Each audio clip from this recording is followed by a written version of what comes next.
Yellow, green. All right, let's go. Thomas, why did we stop? There's a crosswalk. When there are lines like that, you have to let pedestrians cross. Go on. Thanks. Have a good trip.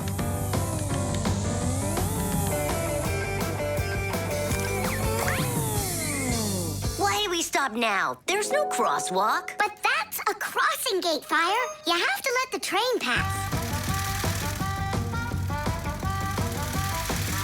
Wow, that is cool.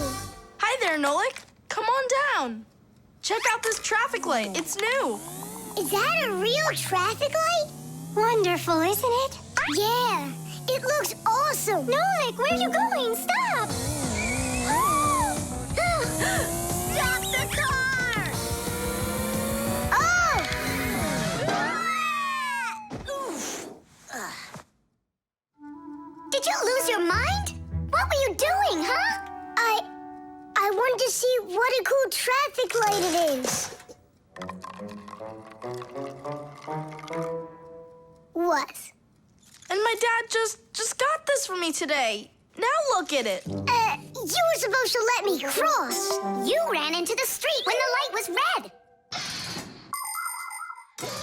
A traffic light is a street lamp that sends multicolored signals to vehicles and pedestrians so they don't get in each other's way when they're on the road. When the light is red, it means stop. You must stay where you are. A yellow light tells drivers, caution, prepare to stop. You are only allowed to start crossing the street after the traffic light changes to the color green. And even then, it's important to remember, look both ways before crossing. Got it? You can only cross on green, Nolik. Even really little kids know that. But the light was green. No, it was red. No, green. It was red. It was green, I swear. Maybe you're colorblind or something. Yeah, possibly. What does it mean if you're colorblind? It means you can't tell colors apart. So you don't know which one's red and which one's green. That's what I am. Right. You never mixed up colors before this. Okay. What color is that nightstand over there? It's red. And the plane up there? Oh, that's green. How about me, huh? What color am I? Greenish, bluish, brownish, gray. With polka dots. I'm what? It's true. He's colorblind. Poor kid. Told ya. Wasn't my fault. All right, we'll sort it out at home. And what are we gonna do with the traffic light? We can fix it, and we'll fix your car, too. All right, what color's the car?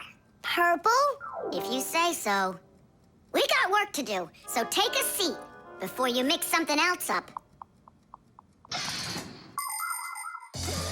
The road can be a dangerous place. There are so many cars and pedestrians on it, and all of them are in a rush to get where they're going. But be careful. Even if a driver notices a pedestrian on the road and brakes, it can still take quite some distance before the car comes to a complete stop. To avoid disaster, have respect for one another. If you need to cross the street, go to the nearest traffic light, crosswalk, or sign with a pedestrian on it. While you're still on the sidewalk, look to your left and then to your right, and see how far away any cars, motorcycles, or bicycles are. If they're close, then just stay where you are. If the driver is responsible and polite, he will stop for you if he sees you from a distance. If you want to make yourself more visible when it's dark, attach safety reflectors to your clothes, and then it will be safe for everyone on the road.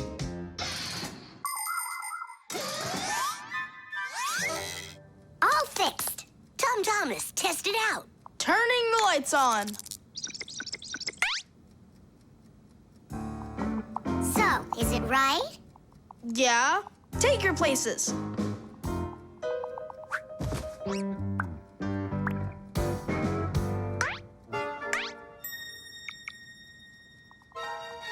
All right, let's cross.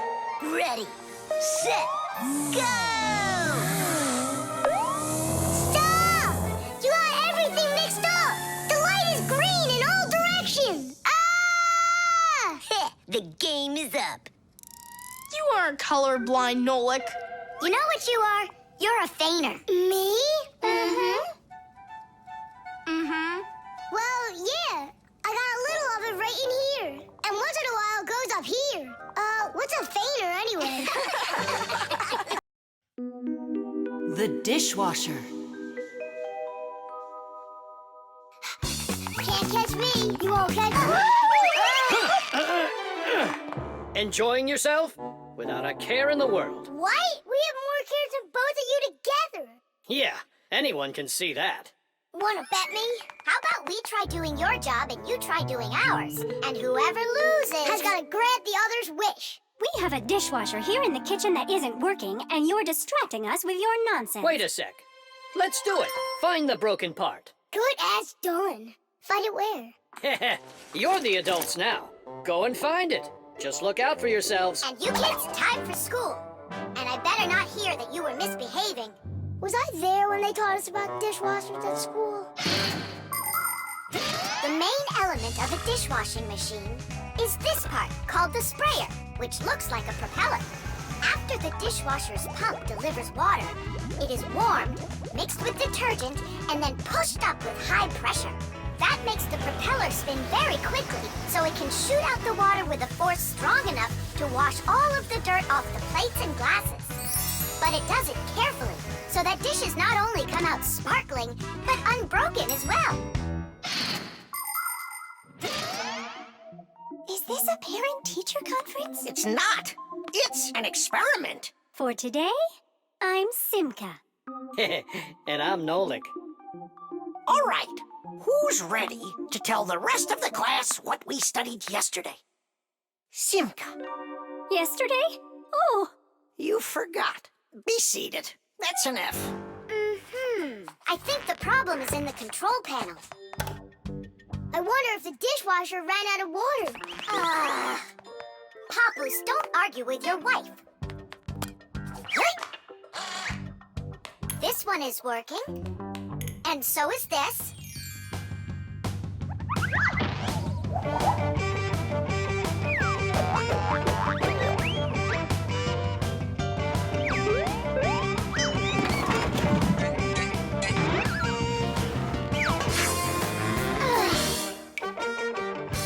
You know what? Why don't we just wash those dishes?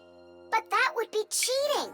No one will find out. The dishes will all be nice and clean, and bam, we're the winners.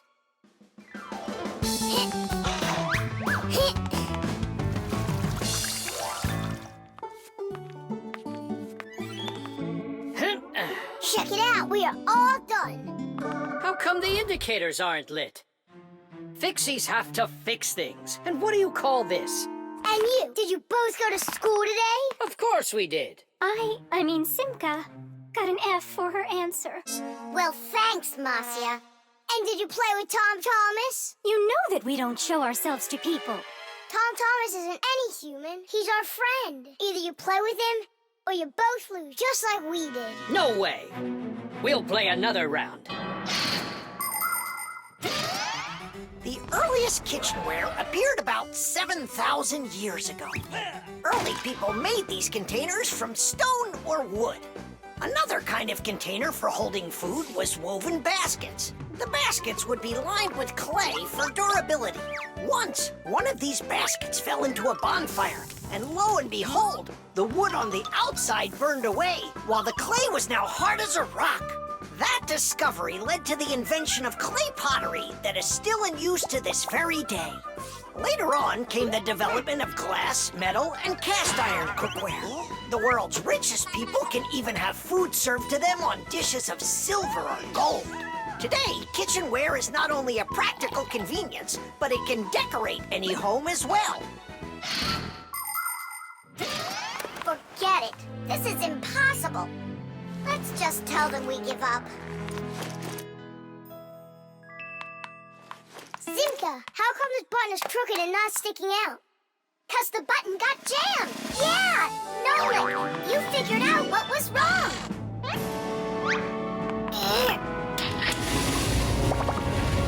I'm glad I kept dragging this around. Diddy!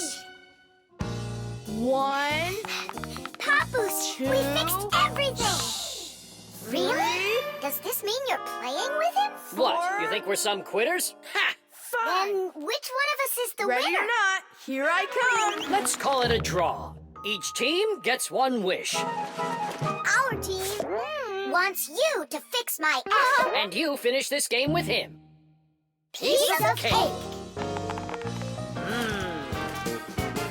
Mwah. The bird feeder.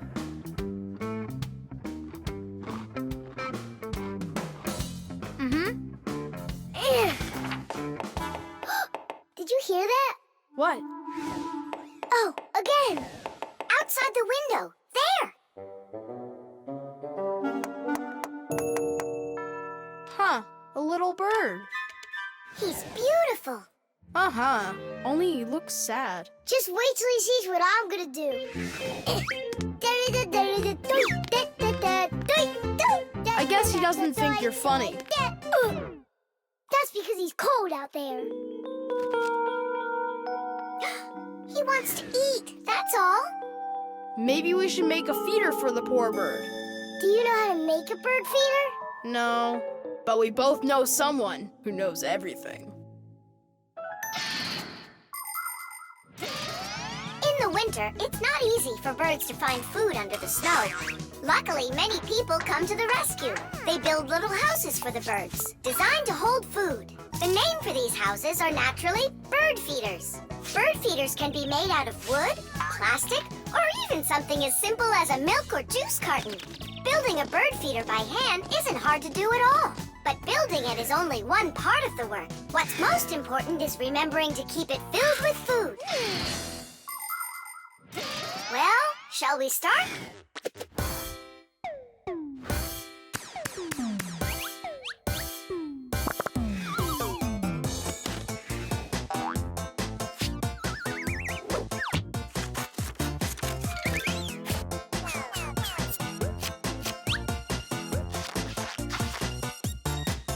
The bird feeder is ready! And what are we gonna put in it? I got an idea.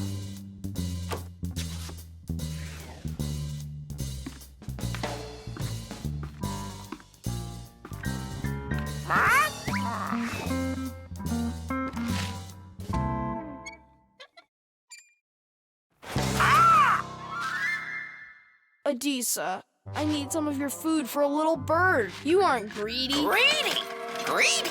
Greedy! I didn't know Adisa is greedy. Adisa's greedy! You need to learn how to share. Adisa's greedy! What, like there's not enough food? Not enough food! Not enough food! Not enough food! Not enough! Wow! Now there's two of them out there. Eat! There's enough food for everybody. Poor Adisa! Poor Adisa! Let's bring them in here. We can open a restaurant for birds. Little bird! Why did you scare the little birds away? That feeder's for them. Get it? Just fly away. Shoo!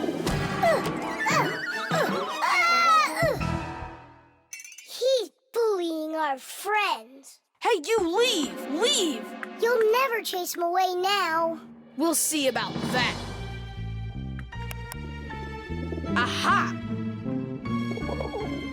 Serves you right, Pigeon. It's not nice to bully little guys. Yeah, and how about big guys? It's all right to bully them.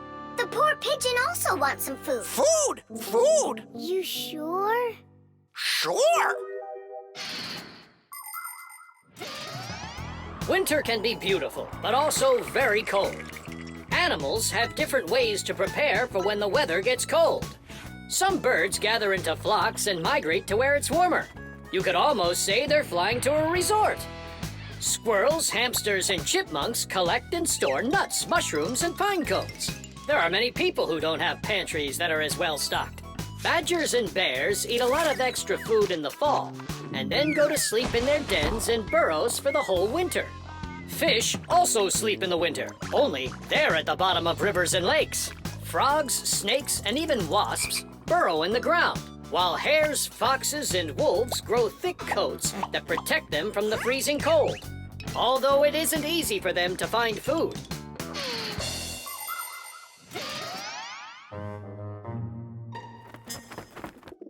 So that will be your feeder, and that new one will be for the little birds. Hey, are you taking their food again? There you go. But those little birds, they'll probably never come back here. Look, Nolik! They came back!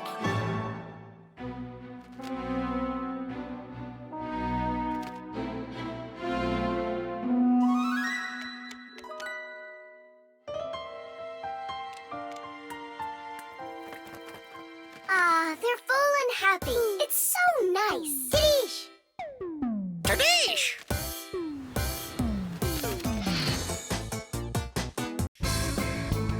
The submarine. And the submarine disappeared into the ocean deep, leaving the vicious sharks high and dry. That cartoon was super. Class! Splendid! I wish we had a submarine too. What do you say we make one? But we don't know anything about building a submarine. What makes you say that? The most important thing for a submarine is to be airtight so that it's impossible for water to leak in from outside. And inside there needs to be a reserve of air for breathing. For a submarine to go underwater, it uses special containers. When the containers are filled with water, the submarine becomes heavy and starts submerging. When it's time to take the submarine back up to the surface, the water in the containers is switched back for air and the light submarine climbs. And what are we going to make it out of? Out of, broken toys. And where are we going to sail her? In the aquarium.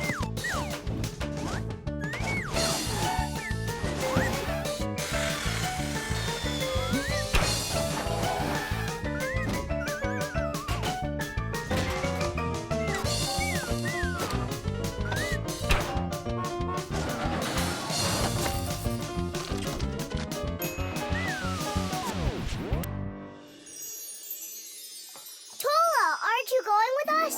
I'm afraid to. How come? What if water fills up the submarine and then we drown? Or those huge fish gobble us up? Come on, Tula. That's silly. Nolik's little and he's not scared of this. Yeah! Well, all right. Cast off the lines! The who? Unhook the rope, it means. Ah! You should have just said that. Are you ready? Time to take her down. Hooray! We're sailing!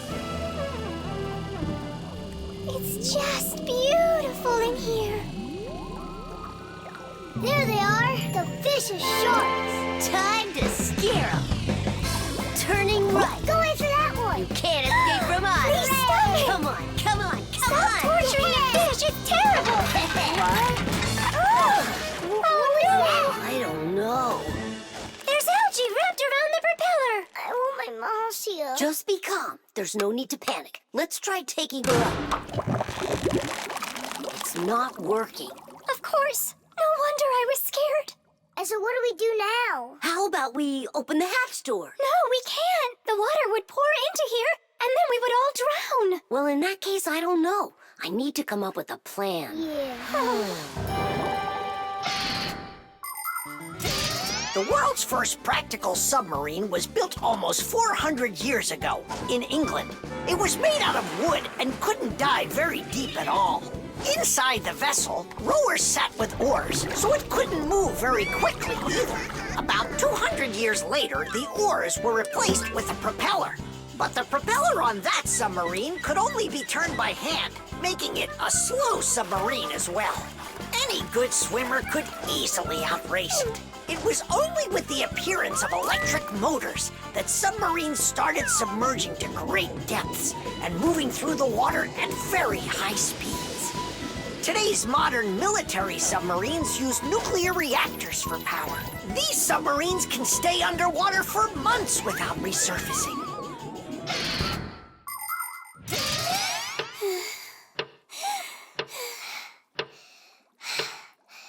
Fire, can you come up with your plan quicker? Because we're running out of air. Fire, we're gonna suffocate. No, we won't, mate. Chances are better the fish will eat us. You never should have teased them. Yeah, we're in trouble. Didn't I warn you, didn't I? And you wouldn't listen. You did everything just the opposite. Wait, it might work. Let's rewire the battery the opposite way.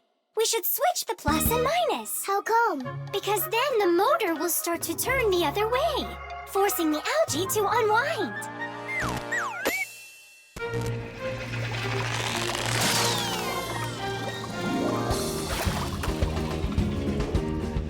Tidish! Hey, quit it! We won't bother you anymore, all right? Peace. Thank you so much, Tula. You really saved us. It's just because I was the one that was most frightened. No, it's because when things got really scary, you kept your cool about you. Wouldn't it be splendid if next time we built a helicopter? The parrot. Adisa, do you want a cracker? Wow. Tom Thomas, who is that? Simka, Nolik, this is Adisa. My dad brought him from Africa. I can't believe it! You've got a real parrot! Can he talk? My dad said that he can, but I haven't heard him yet. Well, let's see if he can. Okay, say, Adisa's a good bird. No, he should learn my name. That would be awesome. Adisa, say, Nolik. That's my name. He doesn't want to talk about you, Nolik. Maybe he doesn't know how to speak human language.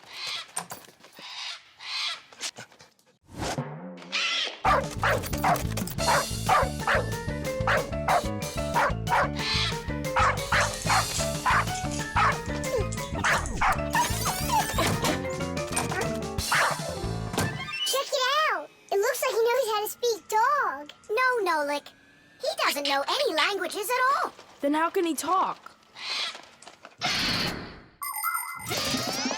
Parrots can repeat many of the different sounds that they hear. For instance, a dog's bark or the ring of the phone.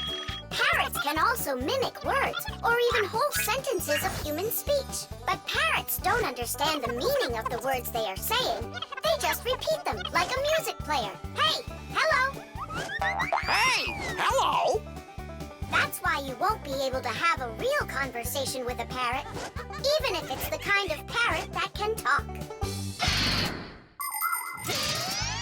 All right, then let's have him repeat something. Hey, Adisa, Tadish, it's the Fixie special sign. Say it. Fixies have a special sign. Tidish. My dad is back. Let's hide, quickly. Hi there. Well, how's it going? You two talking to each other yet?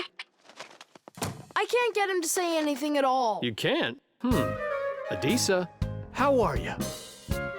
Adisa's a good parrot. He wouldn't say anything before. He's used to talking around me. Adisa's a good parrot. Nolik, that's my name. Whose name is Nolik? No, he was saying he's got no luck in this game. What kind of game? Let's hide, quickly, hide. We were playing hide and seek. With the parrot? Uh-huh. Fixies have a special sign. Fixies have a special sign. What? Fixies? A special sign? No. It was physics. It's a special science. That's what we're studying about right now at school. You know how special physics is. Wow, that's impressive. Well, keep up the good work, son.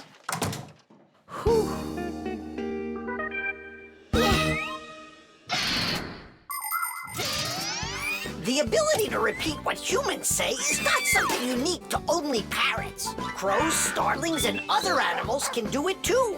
And besides animals, there are also machines that can repeat human speech. For instance, when you call somewhere and hear, leave your message after the tone, what you're hearing is a voicemail machine using a recorded voice to answer the call. Another example is the voice on trains and buses that is used to announce the stops.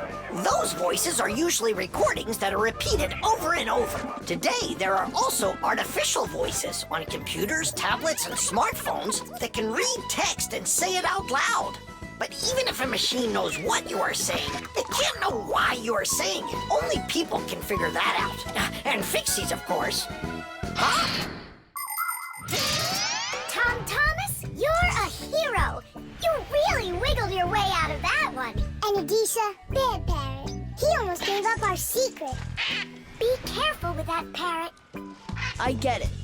Adisa, listen, you. Forget everything we said. And don't ever say Nolik, okay? Yeah, nothing about the Fixies at all. Yeah, so if you meet a Fixie, please don't let their secret out. Got it? Oh, he's nodding. Looks like he understands.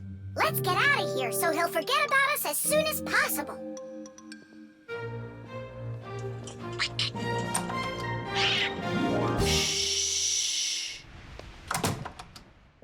So if you meet a Fixie, please, don't let their secret... Ow!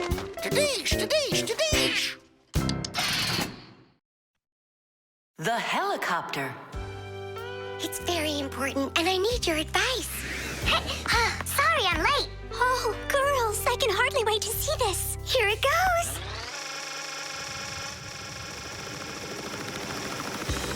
Hey there! Where did you get a helicopter? Professor Eugenius threw it away, but we fixed it. Come fly with us. Hop in. There's no way. We're busy. Doing what? Something important. Go find somewhere else to fly. You got it. No problem. Now back to our job.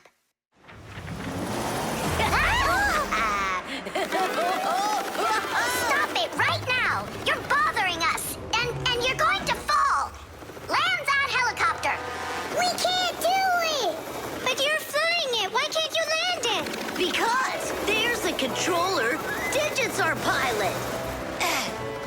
Digit, fly on.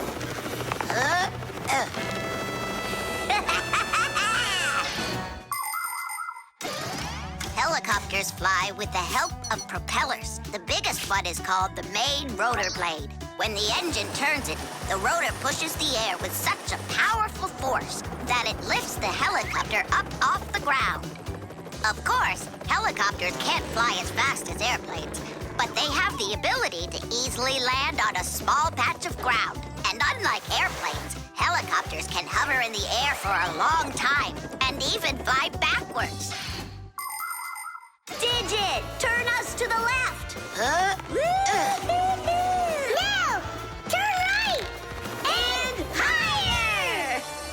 Digit, Fire and Nolik are being dopey, but you're smart enough to know it's dangerous. Just land it. Hang on. This is one amazing rotor-driven machine. Leonardo da Vinci himself had a design for one, and now look who's controlling it. It really is impressive. You're a total ace on that controller. And so smart. And brave. The girls really like boys like that.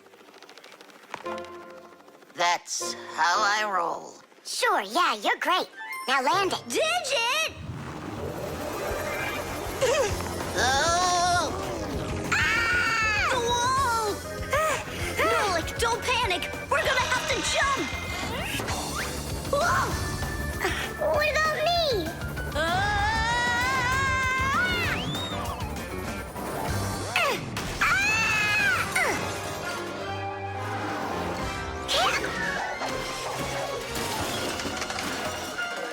Where's Fire?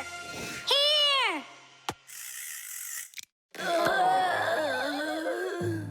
You could have crashed. And if it wasn't for us... If it wasn't for you distracting our pilot, everything would have been okay. A real pilot, you know, shouldn't get distracted. And first he has to learn how to fly on a simulator. Right, Digit? Uh-huh. That's true, but we don't have one. Don't go anywhere.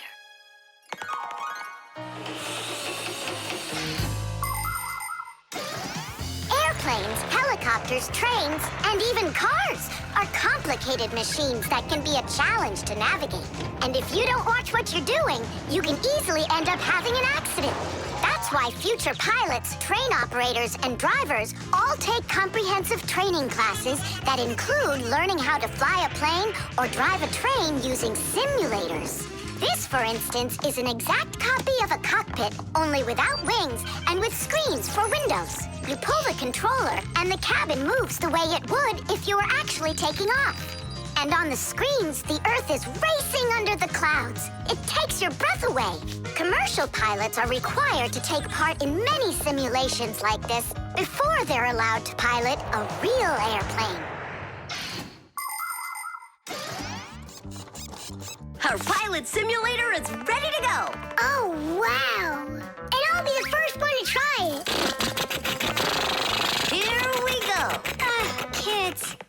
Right, Digit? I'm only going over there just to take a look. You know how those two can behave. I'll just watch them. My turn again. Hey, wait! It's my turn now! Boys are just silly. They're never serious. They just joke around. Speaking of serious, we have some important business to take care of. You're right.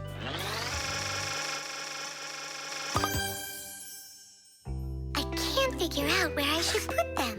What about on the pack-a-mat? Oh, that's a very serious problem. Yeah, this is really important, not something silly like those boys are doing.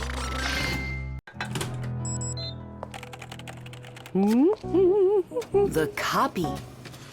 Elisa! Don't worry, I found it. No, I didn't find it. Elisa! Elisa! I hear you. I'm coming, Professor Eugenius. Have you seen this umbrella anywhere? Looks like the professor lost his umbrella again. More than one? Look at all these flyers. Nolik, they're all copies of one flyer. Elisa prints lots of them so she can hang them up all over town.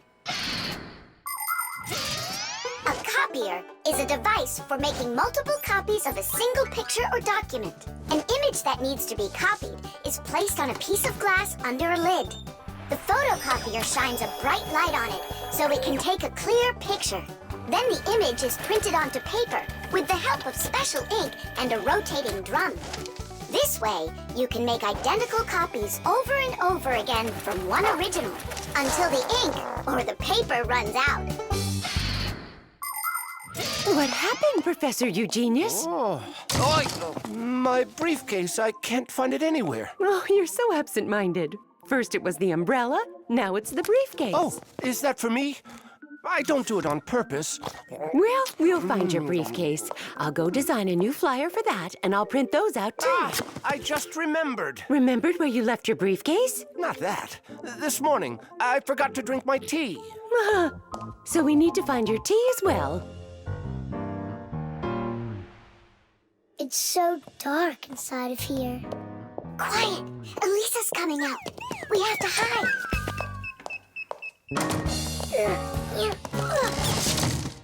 Where is that one about the briefcase? Here's the flyer for missing keys, the one for the phone, the flyer for when the professor gets lost. Here, a missing briefcase. Excellent.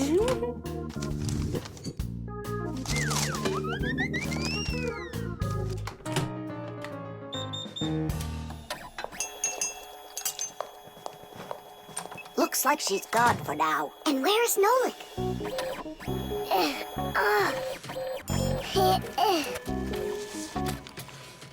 There's Nolik, in printed form. He got stuck inside the copier. We have to go and save him. Save him? We all need to be saved, Tula. If Elisa takes these flyers and hangs them up, the whole city will find out about Fixies. So what do we do then? Wait, we can use those liquid erasers to paint over Nolik.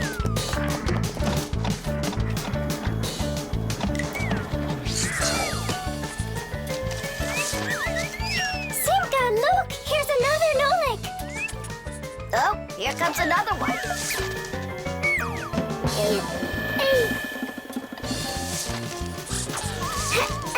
Make sure he's covered. And here. Not everybody has the opportunity to enjoy seeing the paintings of the great masters. But thanks to copying technology, these pictures are well known all over the world. Young artists and sculptors can learn their craft by studying and copying the great artwork of the past. It's good to have copies of important documents, just in case. What if the original of a document happens to get destroyed? At least there will be a copy. Copies are generally very helpful, but not all copies are good. Some copies called forgeries are bad. A forgery is a copy of a picture, document, or even money that is presented as the original. Making forged copies is illegal. You can even be sent to jail for making copies like that. And a little bit here. Whew. Simka! I can't see! We're right over here. The light's so bright in there. I almost went blind. And we had to take every one of those copies and paint over all of them. So that humans won't find out about Fixies. It's a shame I wasn't there. I could have helped you out with that. Professor, I'm leaving.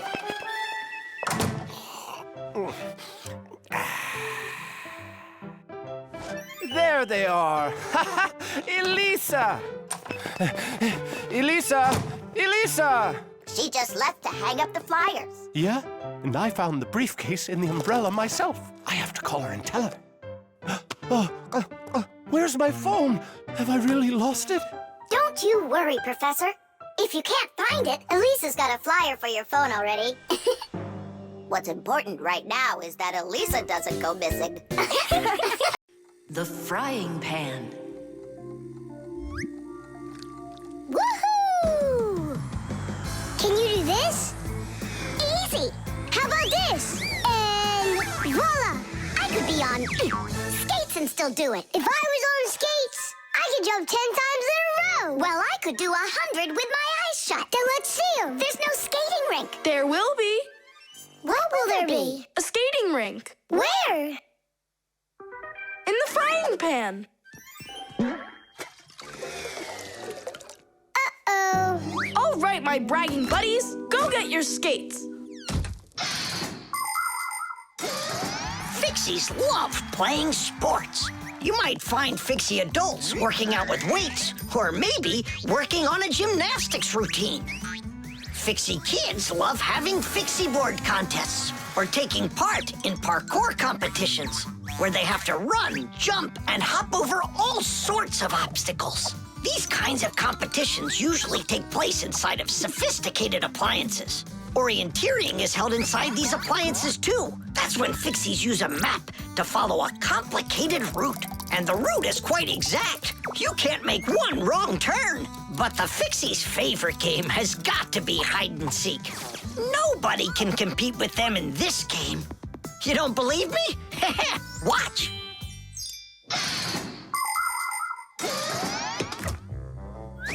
The rink is frozen. So, who's first? Nolik, come on.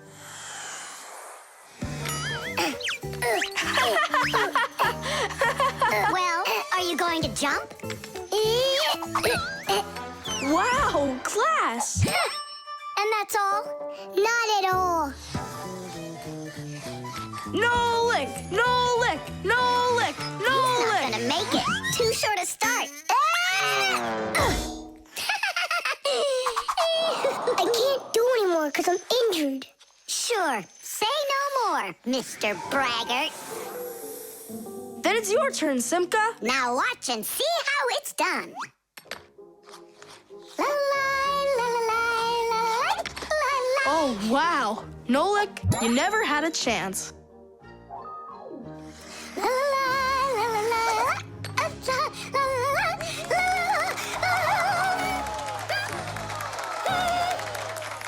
Just like always. She gets in my way, and now she's gonna win. Nolik, do you really want to beat her? Uh-huh. You see the salt? What? You think we should cook her? Of course not.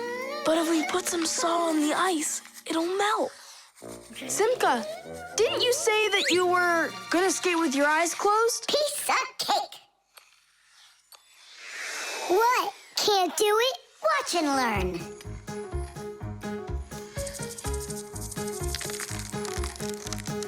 One.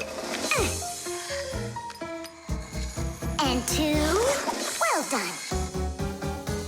And three.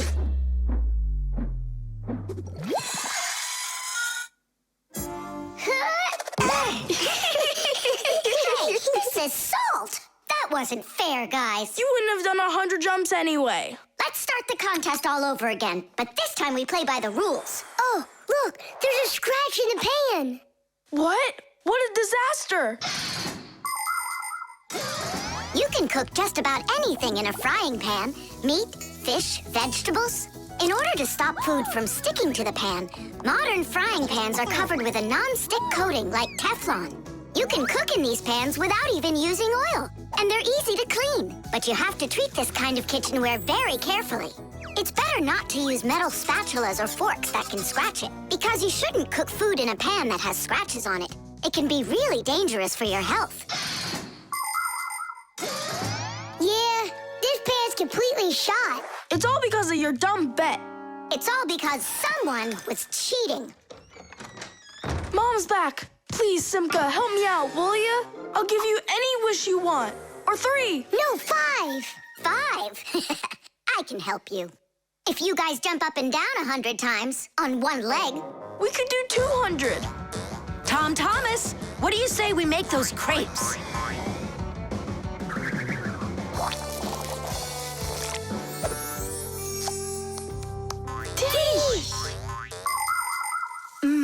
These crepes are perfect.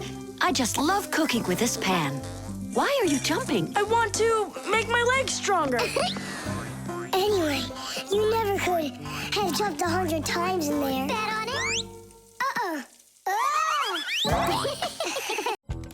The program. All right, let's check in. Say good morning. Good morning. Lift your arm for me. Lower your arm down. It works. Excellent. Hi, Professor Eugenius. Hello, Fixies. Nice to see you today. So what is it you're inventing today? I'm improving the manipulator. Now the device has sight, hearing, and even a voice. Good morning. Oh, wow. If this thing had a brain, it would be just like a human. But it does have a brain. See how Professor Eugenius attached a computer to the mechanical arm? The computer's a brain, you mean? Well, not quite. The computer's just a piece of metal. Good morning. What makes a computer intelligent are the programs inside. Imagine that you came home from school and found a note from your mom. Change your clothes, eat lunch, clean the dishes, and do your homework. That's about what a computer program is like. It's a set of commands that a computer carries out in sequence, one after another. Programs are also called applications. There are a lot of them in computers, tablets, and phones. It's the computer programs that make these devices so smart. There we go. I have tweaked the program. Let's see. Now the manipulator, upon my command, is going to wash this dirty mug. Manipulator, a dirty mug. Now, eliminate the problem. Executing. The problem has been eliminated. I don't think it understood what you said. Let's try it again. Clean up the shards. Don't understand. Well, just sweep the floor. Don't understand. How about rid the laboratory of any foreign objects? Understood. Executing. I see 2 foreign objects. Hey! What are you doing? Hey! Stop it right now. They're not foreign objects. They're my friends. That's better. Another foreign object. I'm not foreign. Another foreign I belong object. here. Foreign. I belong here. Foreign. I belong. Foreign. Enough! Stop it! Down!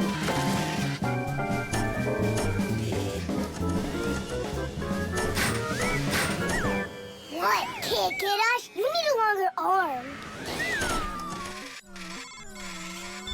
Understood. Extending arm. Stop! No. Sit! Lie down! Ah! Oh, over here.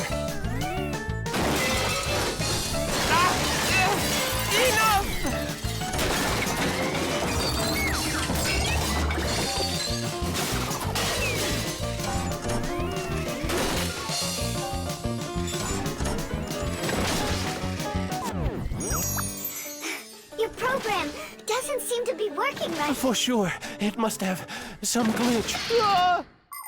Modern devices often work under the command of different computer programs. And these programs can malfunction. For instance, a car alarm might go off for no apparent reason.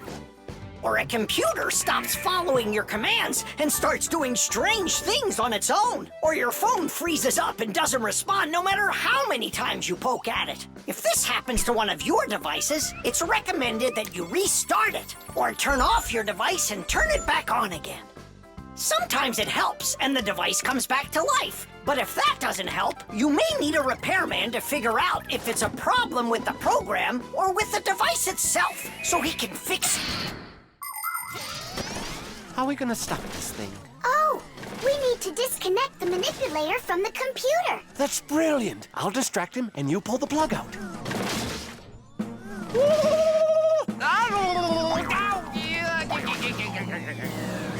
Don't, that's my sensitive spot. Yeah. Are you ready? And 1. Ow! And 2.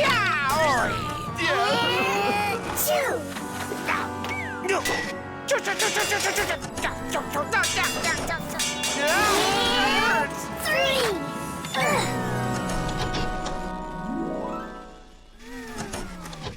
Taste! I see what's wrong. What? The program has a little mistake. There we go. Now the manipulator won't act up. Let's check it. Hang on, no way. That's enough for today. We still have to clean up this mess. Don't worry, the manipulator can help us out. Vitamins. 7 times 5 is 35. 7 times 6. Wait a sec. It's Tom Thomas, are you ready? For what? For our walk. Did you forget? Oh, yeah. I'm having such problems with my memory. I keep trying to memorize this table, but I can't. If you want to improve your memory, you need vitamins. Vitamins? Well, how's it going, Tom Thomas? Not well. My memory's just terrible. Studying's getting me nowhere. Hey, don't be discouraged.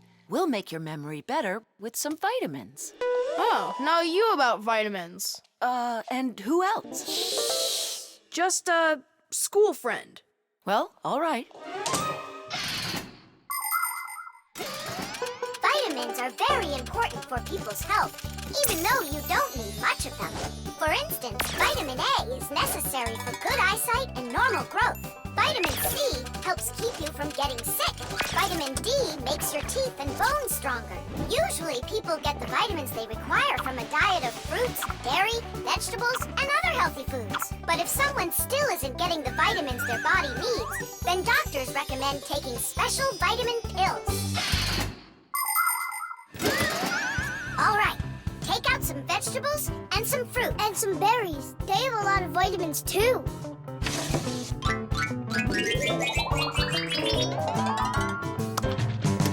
Forget about it. We're strengthening your memory with vitamins. And you'll study the multiplication table at the same time. All right, then. There are 3 cherries in each pile. Tom Thomas eats 5 piles. Go on, eat. So, here's the question. How many cherries did Tom Thomas eat altogether? I don't know. What'd you say? I said I don't know. Try counting those pits, then. Huh. 15. That's right. And that means that 3 times 5 equals 15. Now, try my problem. Tom Thomas ate 3 pairs of apples. That's easy. The answer's 6. I just couldn't find more apples for that one. Tom Thomas, quit slacking off. To get this problem right, you have to eat the apples. They have vitamins.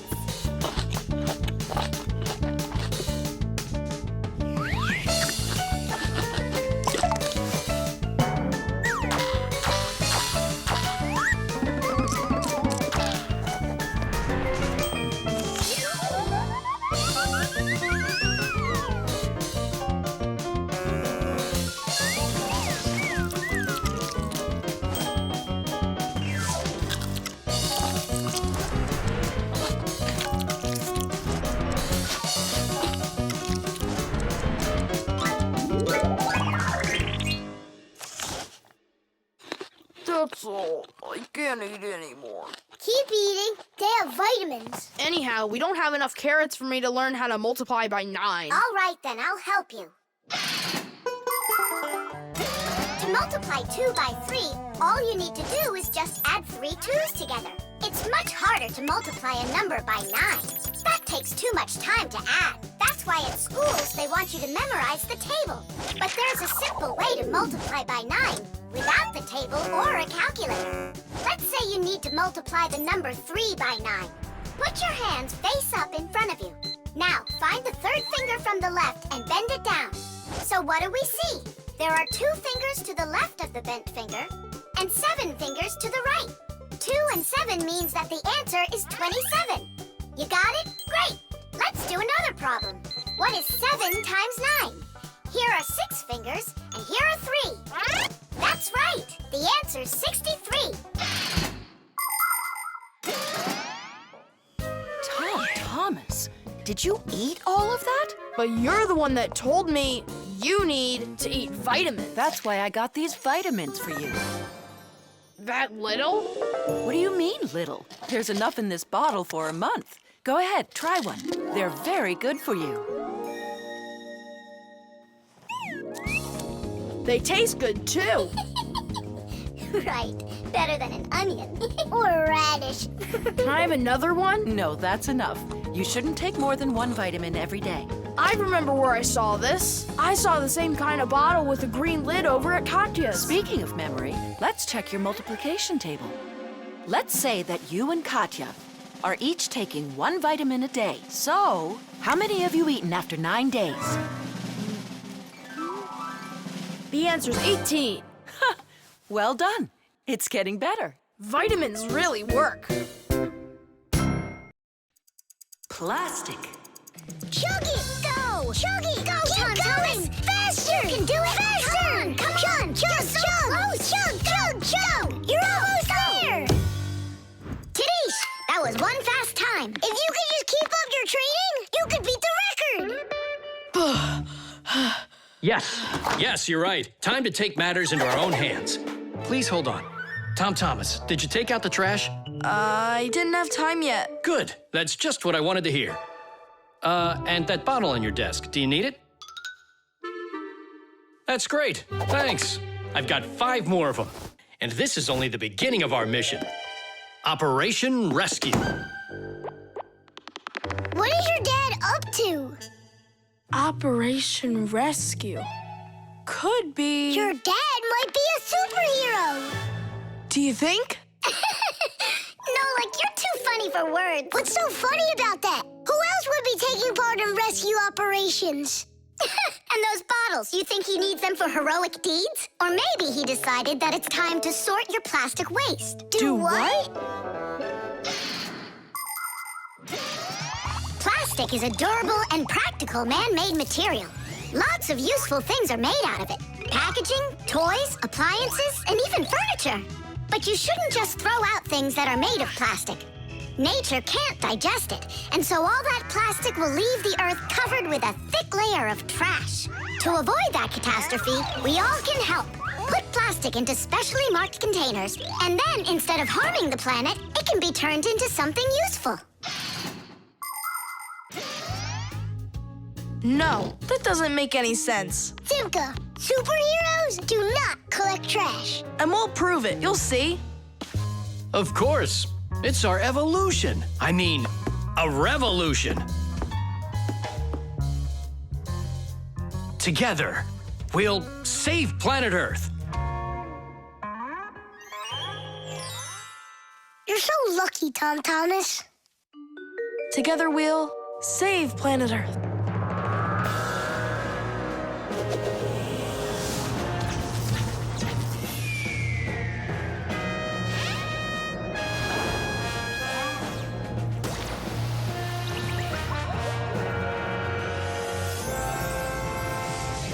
Thomas, do you have any more plastic in your room here that I can take?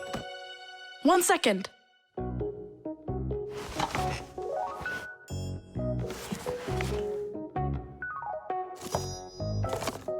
You still use those things? For such a noble mission, it's not a problem. All our useful things should be taken care of. Dad, I really want to do it with you. Want to do what? What you're doing. You know, the operation. About saving the planet, like you said on the phone. Ah, you mean sorting out the plastic, don't you? Sure. I've got a couple of these boxes filled up already. Will you help me take them to get recycled? Really? What for? Just dump it out with the trash. Son, if we don't start doing what we can to recycle, I'm afraid our planet will become one big dump.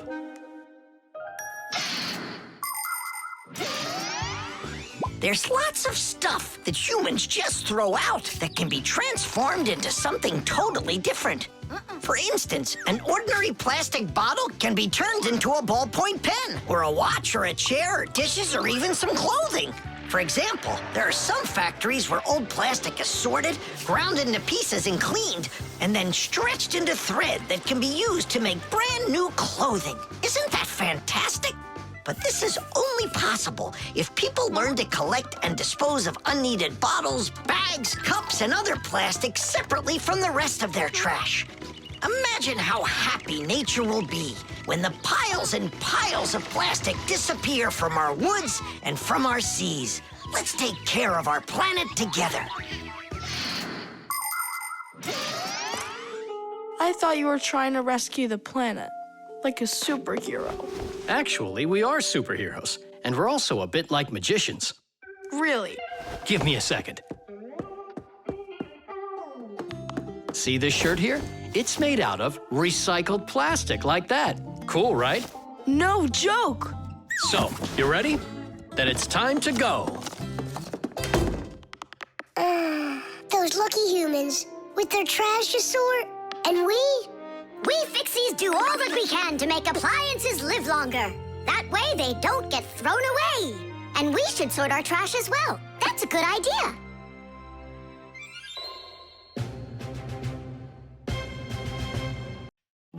The exercise machine. Nolik? I'm not here. You haven't seen me today at all. What's up with you? There's gonna be this race, and it starts really soon. It's the boys against the girls. Their team against ours. And what? And what? I'm the smallest one on the team. And I'll let everyone down. That's why I'm hiding. 'Cause I don't want my team to lose. You can't just give up. You can learn to run faster if you want. You think? Of course. That's what exercisers are for. You need a treadmill to get stronger. Class! And where can we get one? We'll make it ourselves. Exercise machines were invented so people could work out without going outside. For instance, a treadmill lets you walk or run for a very long time while moving in one place. A treadmill's main part is a conveyor belt that is driven around by an electric motor. Today's smart treadmills have the ability to measure your speed, the distance that you've run, your heart rate, and even the results of previous workouts. There, it's all done. Tish! It's time to start your first training session. How will I learn to run really fast if you keep turning it so slowly? Hey, that's a little too fast. Oh, sorry about that. I got it. That's what you call training.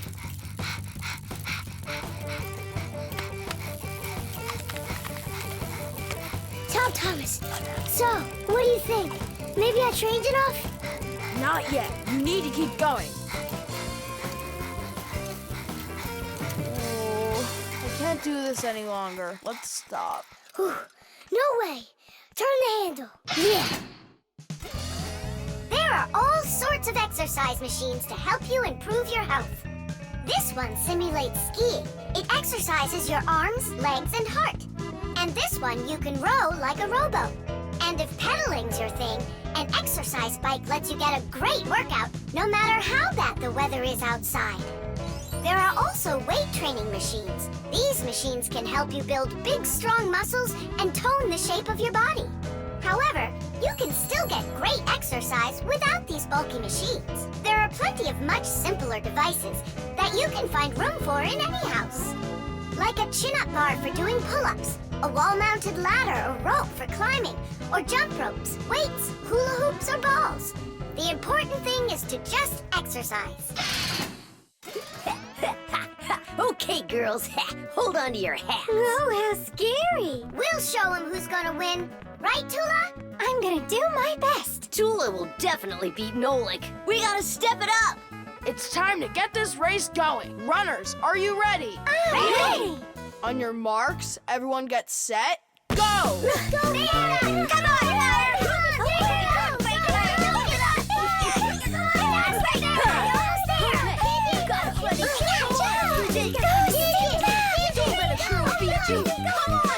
Come on,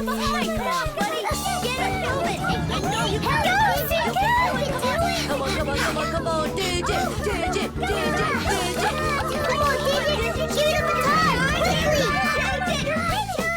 Digit, how could you lose to Simka? Because her velocity is greater. Oh, now the girls are gonna win. Nolik will never catch up with Tula. Oh my gosh! Nolik! He appears to be gaining ground. Look at him! He's ahead! Go on, Nolik, go! You got it, buddy! Come on, buddy! Hey, look at him, he's flying! All of that work on the exercise machine really helped. Come on, keep going! Look what happened to Tula! Nolik! Nolik, where are you going? The finish is there!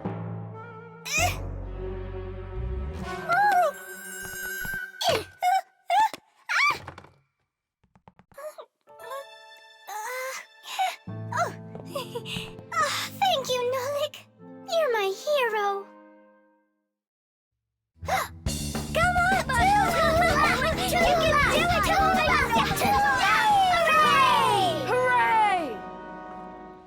So, which team won the race? We did! It's a tie. Tom Thomas, that's just not fair. It was a tie. And a very noble one. All right, you just wait for the next race. Nolik's gonna win it big time. Now it's time for you all to get up on that winner stand. Oh no, all the first places are taken. For you, we'll find one. The telescope.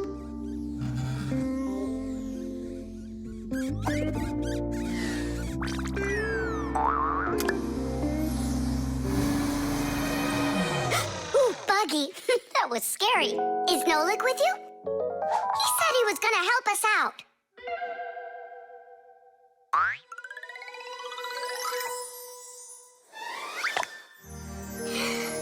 Beautiful.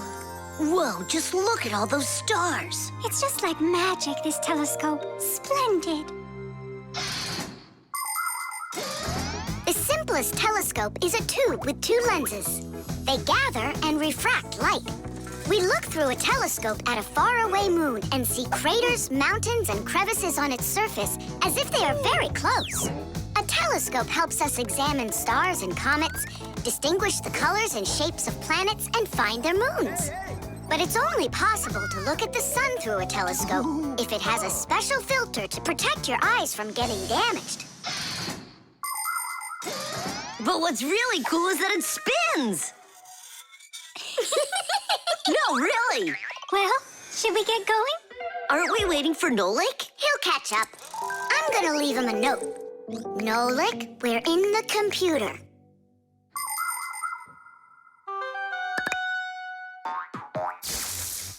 Hey! Here I am. Hello? Where is everybody? A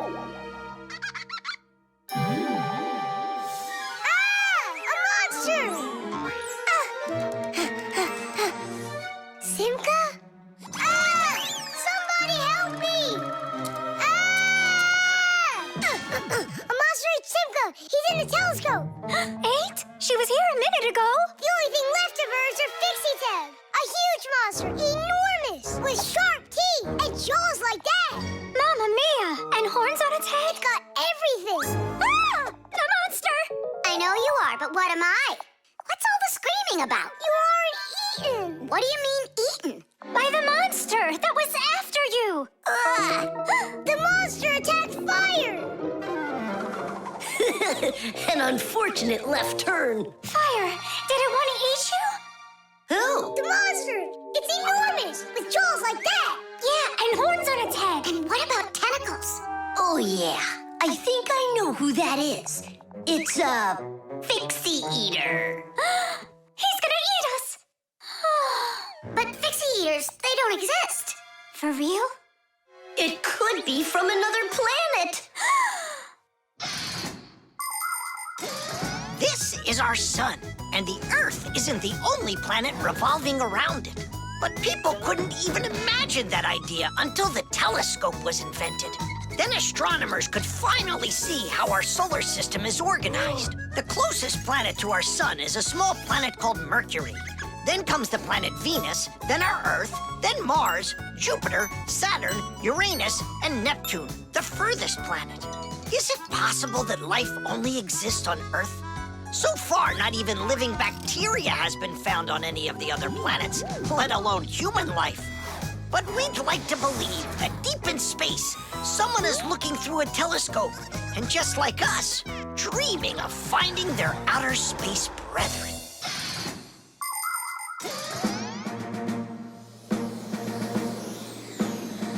That's where it was!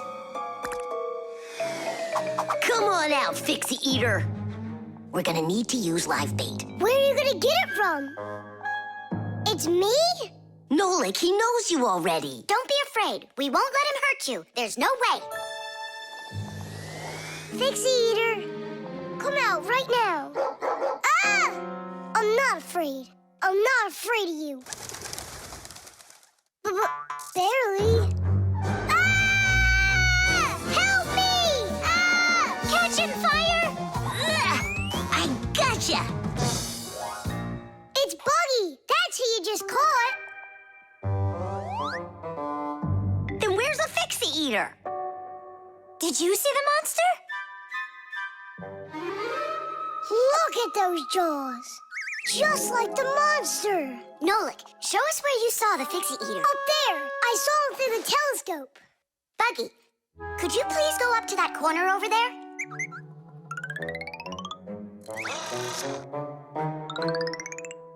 Uh-huh. And now yawn. Take a look. Ah! The Fixie eater! Or Buggy? What do you think? 92, The wheel. 93, 94, 95, 96, 97, 98, 99, 100. And 101, 102, 103, 104, I forgot. and 100 and... Nolik! Hey, come on! Tom has promised to give me a ride outside on his bicycle. I gotta get going. Lucky you. I'd love to ride on a bike. Yeah, it would be a lot of fun. You're not allowed to go. Why can't we? Tom Thomas isn't your friend, all right? He only invited me. If you want to take a ride on a bicycle, then go find your own human friend to invite you. Well, Tom Thomas, you ready to go? We can't. There's no way we can ride this. The tire's got a hole. I try to fill it, but the air comes out. Well, then what should we do? I thought you'd know what. You're the Fixie here. I didn't study it yet. Hang on! Tula, Digit, wait a sec. We found a hole in one of the tires of the bicycle. You mean the one that only gives rides to friends? Don't be like that. Please help me out. I thought Tom Thomas was only a friend of yours. Why don't you go and ask him yourself? He could be your friend, too. For thousands of years, wheels have been helping people all over the world. The wheel's ancestor is a log. People would put logs under heavy loads to move them. Then people came up with the idea of slicing the log and connecting the slices with an axle. And there it was, the wheel. Wheels made life more convenient.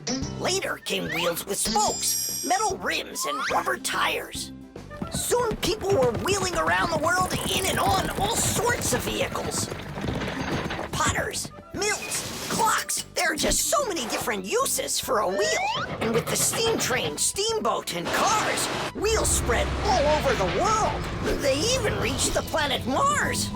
The wheel really is one of the simplest and yet most amazing of all human inventions.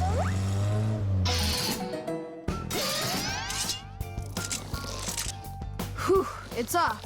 So what's next? Now you take out the inner tube. You mean this rubber thing? Yeah, that's your inner tube. There's a hole there somewhere. Pump it up, Tom Thomas. Then we can see where the air's coming out. That's not a good way to find the hole, Nolik. Why isn't it good? 'Cause the hole might be really tiny. Then how do you find it? To find it, we need water. How come? Yeah, how come? Now I get why we need water. There! See those tiny bubbles? Yeah, do you see them? That's the air from inside of the tube. That means the hole is right there. Nolik, you're a genius. Hooray! Here's the hole I found. Look! Will you let me put on the glue? In my pack-a-mat, I have just the right kind for this. The hole is right here, right where I found it. But first, we have to make sure that the rubber is dry. Looks like it's dry. Then let's put the glue on.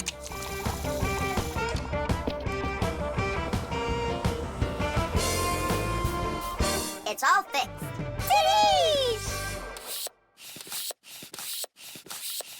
All right, it's ready to go. Hooray! Digit, Tula, you coming with us? I don't know. We weren't invited. I'm sure he'll invite you. Right, Tom Thomas? Of course I will. We're friends, aren't we? Let's get going. See the wheel spinning round, through the cities and towns it is rolling. Spinning wheel, spinning round, spinning wheel, it just keeps on going. See the wheel spinning round, through the valleys and hills it is zooming. Spinning wheel, spinning round, spinning wheel, it just keeps on moving. See the wheel spinning round, on the road to the dreams we are chasing. Spinning wheel, spinning round, spinning wheel, it just keeps on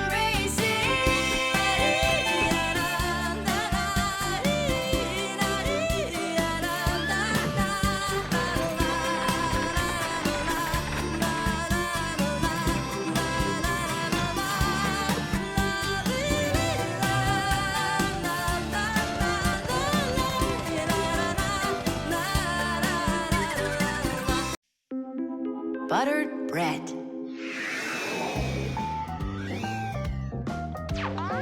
Tom Thomas, it's not right to eat when you're playing a game. I know your mom told you that. Come on, stop distracting me. Oh no, that's the game.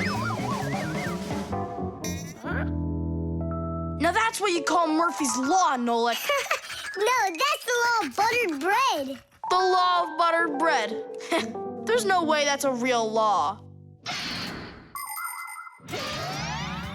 People say that bread always lands butter side down. Scientists laugh at that, but there is a grain of truth in it. First of all, a sandwich usually falls from the low height of a table, and so it only has time to make a half turn. Second, the side of the bread with the butter is heavier, and that pulls it towards the ground. And third, people remember the bad things that happen to them. So, they believe that buttered bread always lands the wrong way. That's just goofy.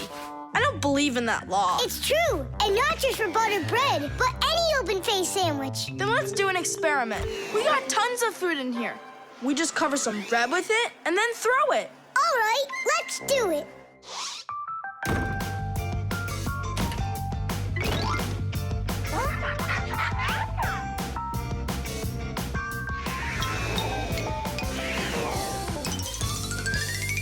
Didish! Well, jelly side down. Uh-huh. And the cheese went down. And the chocolate spread's out of luck, too. The bologna didn't do any better. Do you believe me now? Not yet. Let's keep going. We should try some other methods of throwing.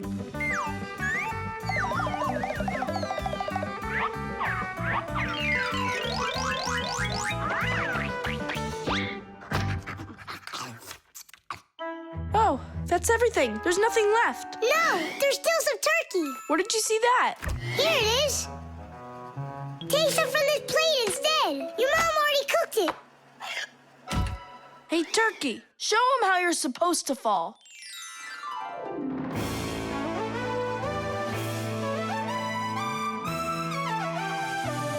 Aha! Didn't I, tell ya?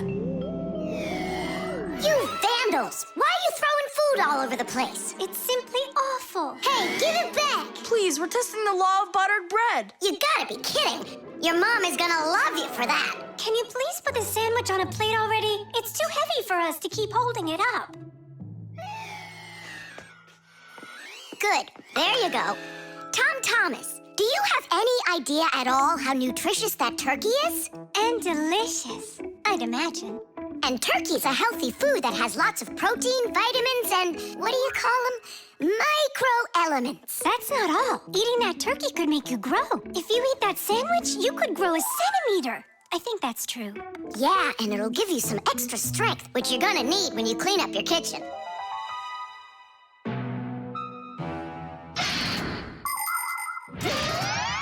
Humans eat food not only to make them strong, but also to grow and develop.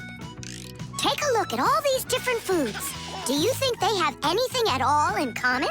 Well, actually, they do. All foods contain nutrients like proteins, fats, and carbohydrates. Combining them properly is the science of nutrition. Foods with fats and carbohydrates give humans energy, while those with protein are essential for helping children grow. People love to eat food that is delicious, fresh, and assorted. Try to eat all sorts of good foods like salads and soups, cereals, potatoes, vegetables, and meats, and not just sandwiches. But when it's time for a little snack, a sandwich can be just right, and it's so easy to make.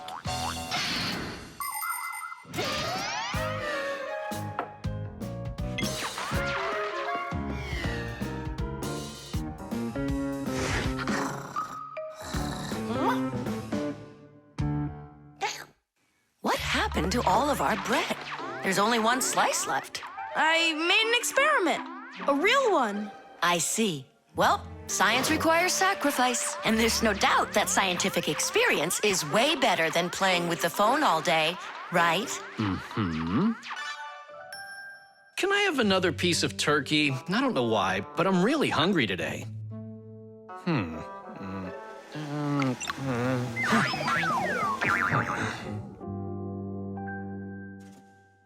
Now that's what I call Murphy's Law. No! That's what they call the law of buttered bread, Dad. Did you hear? The law is a law. The coffee maker. Tadish! Hi there, Tom Thomas. Are you ready for school? Uh-huh. And you? I'm helping Marcia today for school. 3 more patients? How in the world can I do it all? I have that new equipment being delivered, and I'm leading this week's case presentations. Oh well, somehow I'll have to figure out how to do it. Good morning. Yeah, just great, huh? I got work piled up to the ceiling. Okay, a cup of coffee is the only thing that can save me today. Now what? The last thing I need's to be late. The coffee maker started its cleaning cycle. She'll have to wait. What's the problem? Why don't you work? Are you going to work or what? Oh, the poor coffee maker. Tom Thomas's poor mother. That's enough! Work already! What is going on today? Hey, Mom, come on. Let me give it a try. I can't take any more of this. We've got to help her. I really hope nothing broke in there. Don't worry, we'll get it working. Just distract your mom. Mom, and what if the coffee maker just started working again right now? Would that save your day, you think? Mm-hmm. Early coffee makers would do nothing more than heat up the water and force it through the ground coffee. Today's generation of devices are often called coffee machines. They can do so much more and even remove the mineral deposits themselves. These machines can make your coffee any strength and add milk and sugar if that's how you like it. And most conveniently, they can grind the coffee beans right before brewing. Just press the button and the fresh cup of coffee is ready. And that aroma. The main thing with any coffee maker is to be nice to it. Then you just give it some time and it starts working by itself. That is just absurd. Restarting it is the first step. Simka, get over there and open and close that contact.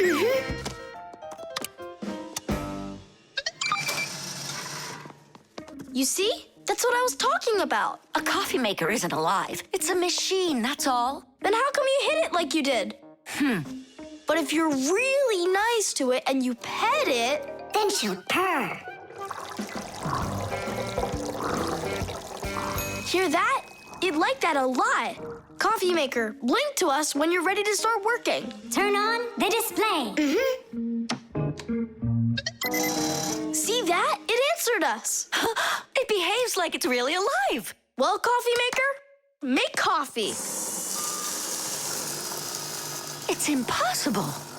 Tish! Time for a little surprise. Just don't give up our secret. You fixed it somehow. What's your secret? It's simple. If you handle appliances with care, then they'll take care of you.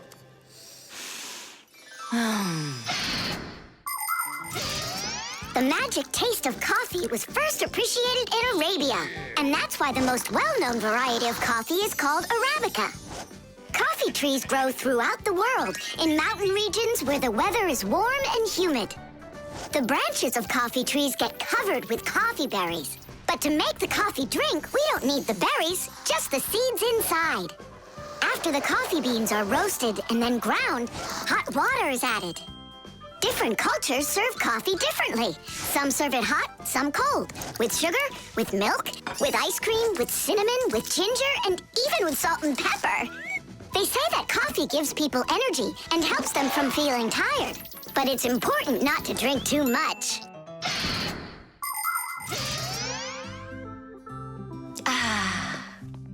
Tom Thomas, you're a powerful wizard. She believes it. It's remarkable. I can't believe an ordinary coffee maker can be so emotional. Poor thing. Forgive me, huh? And that's not all. If you take care of your coffee maker and you're nice to it, it can even sing a song. Oh, my dear Augustine, Augustine, Augustine. I've got to be hearing things. You've got me under your spell, Tom Thomas. Time to go. Augustine. Oh, my dear Augustine, Augustine. Why did you start singing? Sorry, I got carried away. And I got carried away. Sing me that song again, will you? Oh, my dear Augustine, Augustine, Augustine. Oh, my dear Augustine, everything's gone. The window.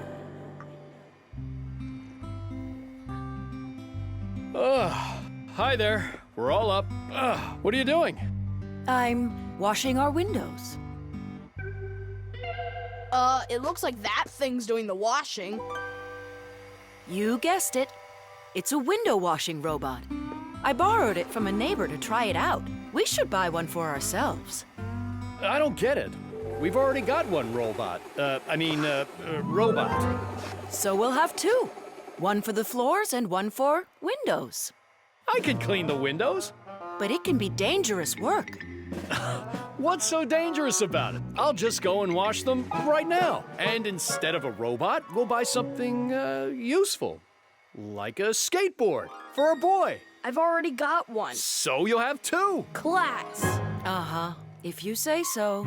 There just so happens to be a dirty window in your office. Let's see how you do with that one. Consider it done. Mm-hmm. And we'll clean the tiles with the robot. A window is much more than just a hole in the wall. Windows provide houses with light, ventilation, and views to the world outside. Modern windows are made with several layers of glass. Between each layer is a space that's filled with air. The air works as insulation to keep heat from escaping outside. Do you know how to tell how many layers of glass your window has? Just shine a flashlight at it. The number of reflections tells you the number of layers.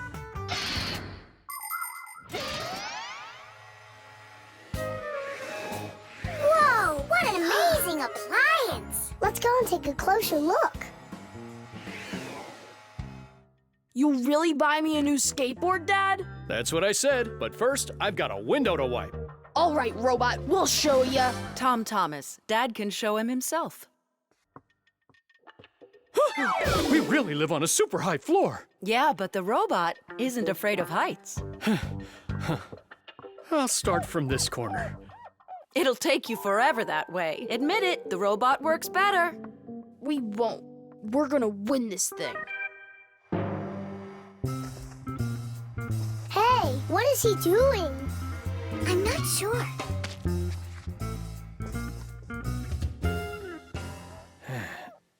Huh?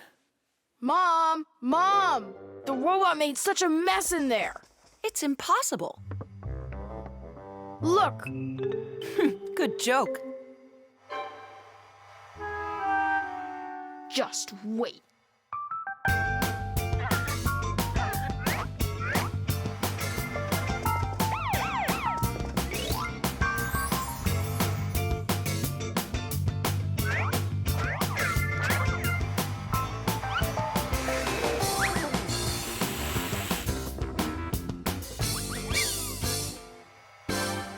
I don't get how you're cleaning it. Easy. You can talk? You gotta be kidding. And you are misbehaving. You guys? You're the ones trying to stop me? You tried to make the robot look bad, so we had to defend it. It's only because my dad told me I'd get a skateboard. Yeah? For doing a bad thing? Ah, aren't you ashamed of yourself? I am. You learned your lesson, and don't forget, Fixies look out for appliances. The dwellings of most ancient people had basically no windows at all. There may have been a hole up above for letting out smoke from a fire, but that was it. Later, people started splitting open their walls, but the openings were so small that very little light would ever get inside. The size of windows grew quite a bit over time. People would cover them with animal skins, fabric, paper, or wooden planks to protect themselves from the cold and the wind. When people learned how to mine valuable minerals, they began to cover window openings with thin sheets of a mineral called mica. Windows made of glass were very expensive, and only the richest people could afford them for their homes.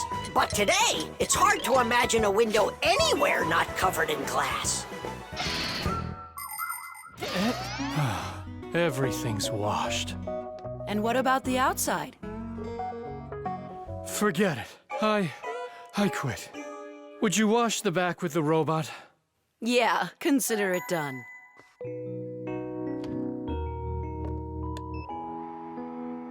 Yeah, you're right. I see. It really is a great appliance. And that washer's defender is even better. You're right about that. Tish! The pencil. Well done, Tom Thomas. Your mom's birthday's today and you're still sleeping. Hey, what's that? It's a drawing, a portrait of his mom. In my opinion, this mom doesn't look very much like Tom Thomas's mom. Maybe he didn't get to finish the picture yet. He was tired and passed out. This is not good. We gotta do something. Ah, we can help him. The pencil's right here. A pencil has lead inside. It's the lead that makes the drawing. Only lead doesn't grow on trees. It's made out of a mineral called graphite that's mined out of the Earth's crust. But how does the lead get inside a pencil? It's simple. Pencils are made with rods of lead and 2 wooden boards. Grooves are cut into the boards, and the lead's placed in them. The halves are glued together and cut into pencils. The artist's tool is ready.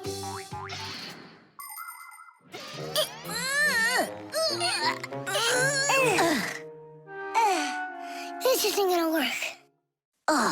give me a place to stand, and I shall move the pencil through the air.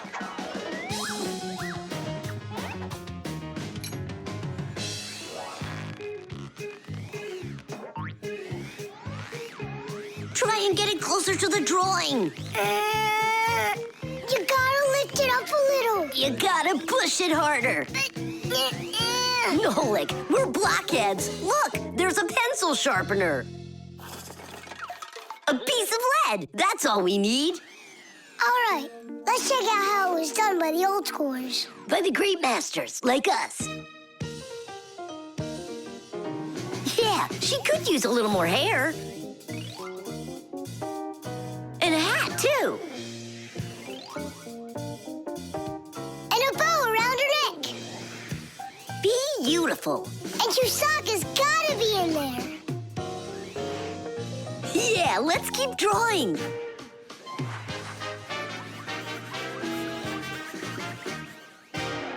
Tom Thomas, are you still sleeping?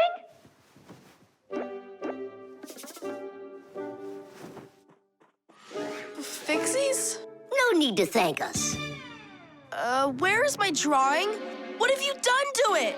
If Mom sees this piece of art you created, she'll go and faint. I know it. From happiness, right? Fright's more like it. Does that look like my mom?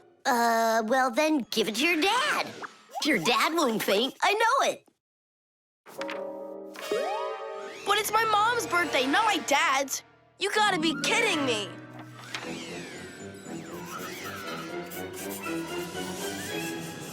There's also a famous painting like that. It's called the Black Square. It's a classic.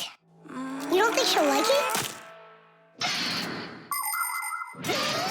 People want to remember the highlights of their lives. And so they take photos of nature, of their families, of themselves, even of the food they eat. People have been doing this even before the invention of photography, by drawing.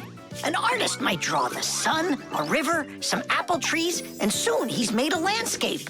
And if the apples aren't on trees, but on a plate next to a vase, cup, or basket, then a still life is what it's called. If a person's in the center, then it's called a portrait. And when artists make pictures of themselves, it's called a self-portrait.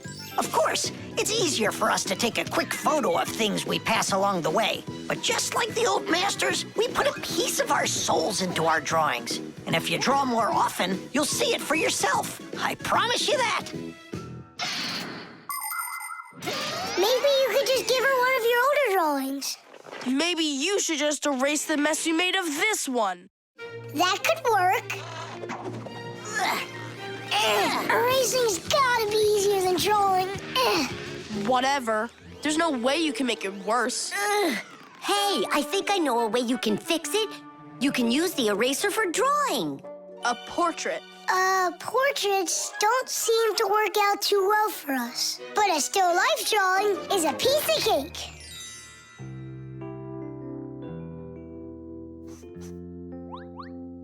Super!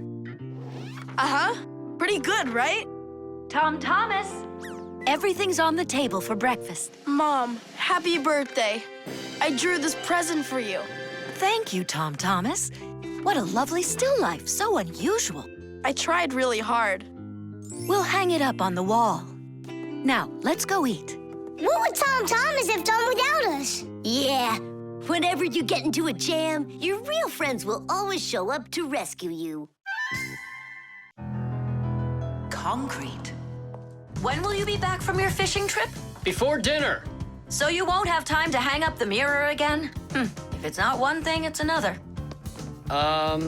We were just planning to hang it right now. It'll only take us 2 minutes, and then we'll go fishing. Papoose! Huh? What do you want, Nolik? When am I gonna go on a fishing trip with you? You know Fixies don't go fishing. But you promised me that today we would go and visit the aquarium. I was only planning on going there to clean it. So let's go fishing while we're at it. We'll pretend. Papoose, please.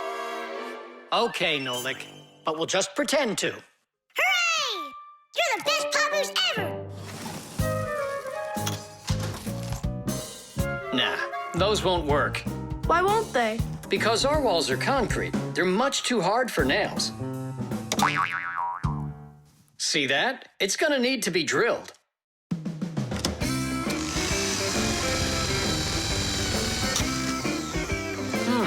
I guess we'll need to use a special drill bit that's right for this wall.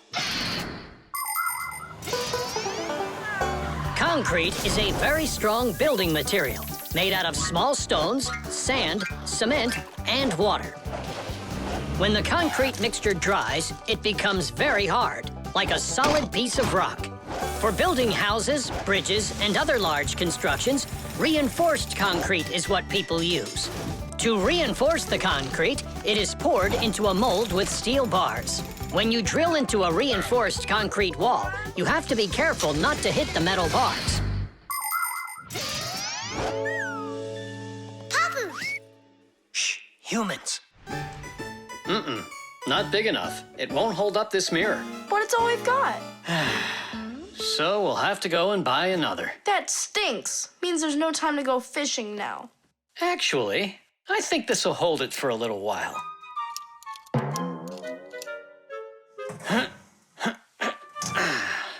That looks great. So, ready?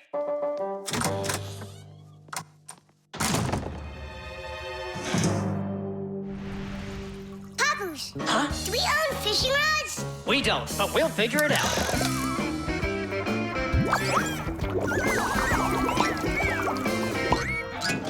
I really don't like how that mirror's hanging.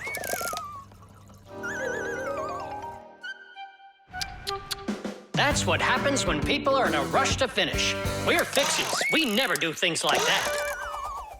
Papoose, we going fishing or not? Yes, we will, after we take care of this mirror.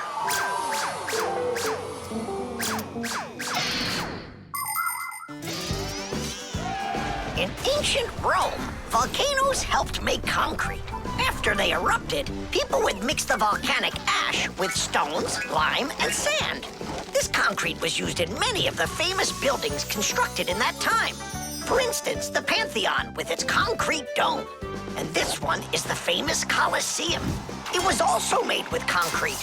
The Colosseum is almost 2,000 years old, but it's still standing strong. Later, when that land was conquered by other nations, people forgot about concrete and how to make it. Thank goodness that 200 years ago, they suddenly realized what a great material it is, and they reinvented concrete.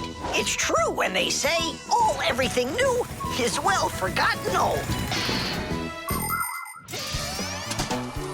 Papoose, hurry up!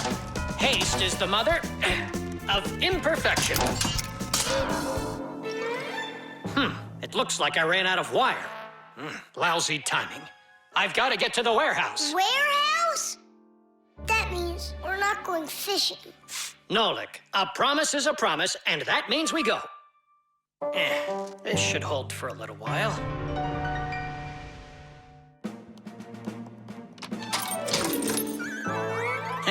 It's funny.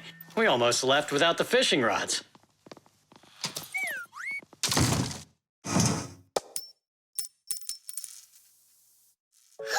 Don't panic. We did a good job of anchoring. Remember what I said? Haste is the...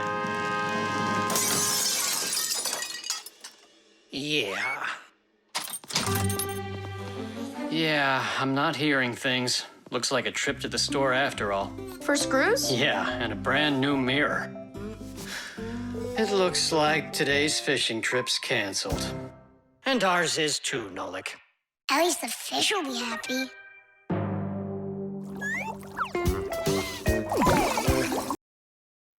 The jewel. Tom Thomas, it's time to eat. Where did it go? Chusaka, did you see this tiny little... Can't believe now I'm asking a dog. Tom Thomas, are you looking for us? Hey, Fixies, maybe you can help me. One of these stones is missing. And so? And so, this pin is very valuable. And so's the stone. If I don't find the stone soon, it's gonna be the end. Honey, your lunch is getting cold. There's no reason to panic. Your precious stone will be found.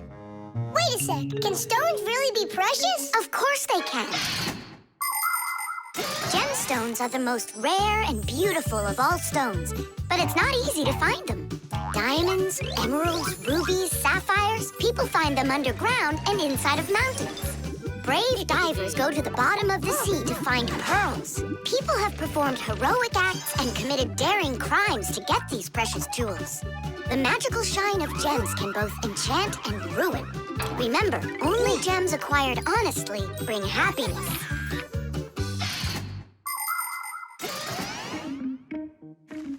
I can't find it anywhere. Maybe Chusaka took it. She saw that it was valuable and... You're right.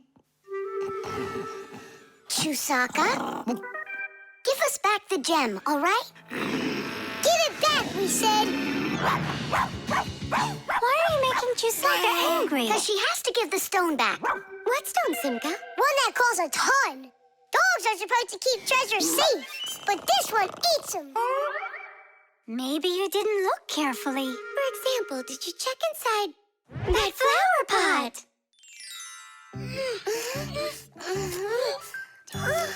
This digging's just a waste. How could it end up in here? Because I know this is where we left it. Oh! Is that so? All right, spit it out. Look at this! A diamond! This will look absolutely perfect on my pack-a-mat. But I was the one that found it. It would look perfect on mine, too. Let's bring our pack-a-mats and try it on them. We'll put it here for safekeeping. Well, who could have taken it? We still need to check inside of Chusaka. You gotta be joking. She'll eat you up. Where are you going, huh? Inside Chusaka to get the stone out. No, don't, please. I'm ready to do anything my friend needs me to. By any chance, are you looking for this? Where in the world did you find it?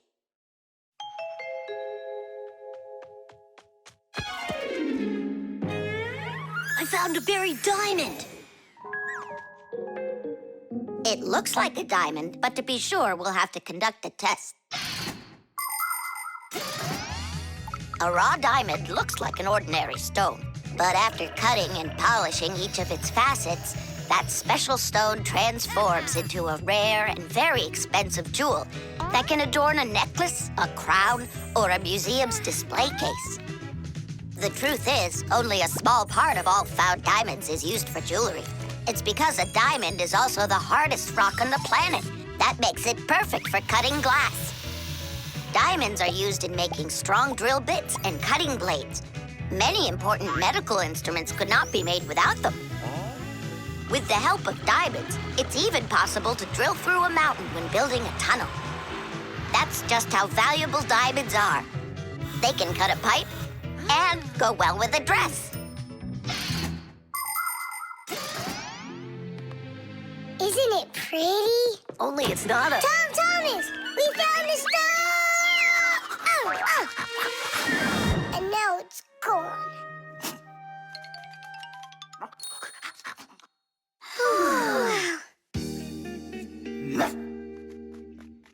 Chusaka did great!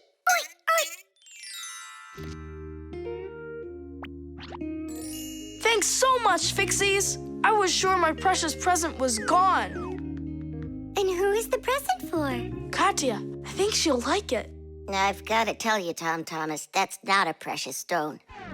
You got nothing but glass there. I know. But it doesn't matter. What? I was risking my life for the sake of a piece of glass? First, it was for the sake of your friend. And second, the cost of the gift doesn't matter. It's only the thought that counts. The umbrella. Well, so why isn't it working? We'll figure it out, colleague. Let's start by disconnecting the hoist. Otherwise, you know... Ah, Tula, you're finally here. Where have you been? Looking for an umbrella. What? What do you need an umbrella for? Because it'll be pouring rain today. Where'd you get that idea? I heard it. You're leaving already? Yeah, I have to wash the car before I go in. Ah, then I'll take an umbrella to work. Hmm? You know the omen, dear. Once you wash your car... It'll rain? Oh. Todd Thomas's mother was just joking. You don't joke with omens. It's going to be raining for sure, but it's no big deal if you've got an umbrella. Umbrellas are an ancient invention. They're almost 3,000 years old.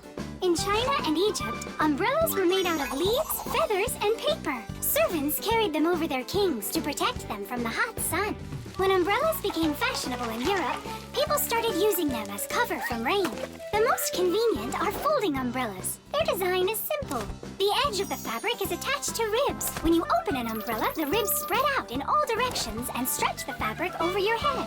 Automatic umbrellas can open very quickly. Just press the button and it pops right open, keeping your clothes dry as if there was no rain at all. An unopened umbrella can be used as a cane. And if the umbrella's handle is also collapsible, then it can be stored in a bag when it isn't needed. Well, the contacts are normal. And all of the wires are in place. Then what's the problem? I don't know. We're gonna have to test it. Tula, put away your umbrella. But the omen calls for rain. Ah, one omen doesn't count. Manipulator, get me a screwdriver. Understood. Executing. Oh, the manipulator's joints are creaking. See? That's an omen of rain, too. It's an omen that it's time for a little oil. Want to help me? Just a sec. I'll help you.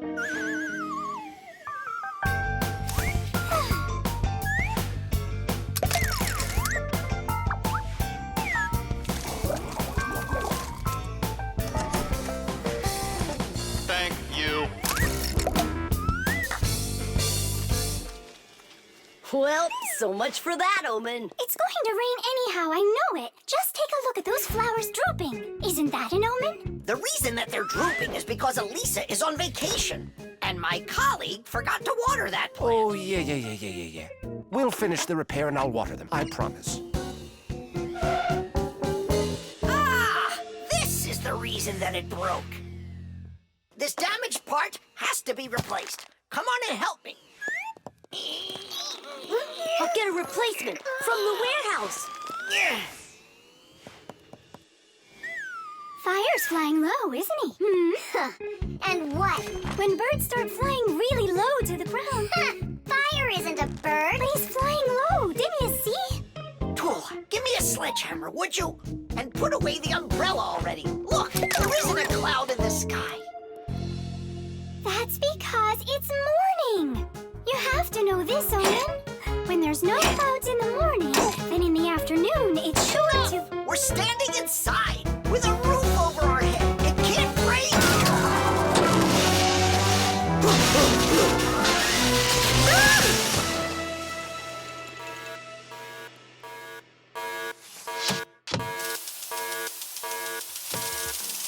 Look, it's raining. You see? I told you so, and you didn't believe me. Let's walk together, but how's the weather?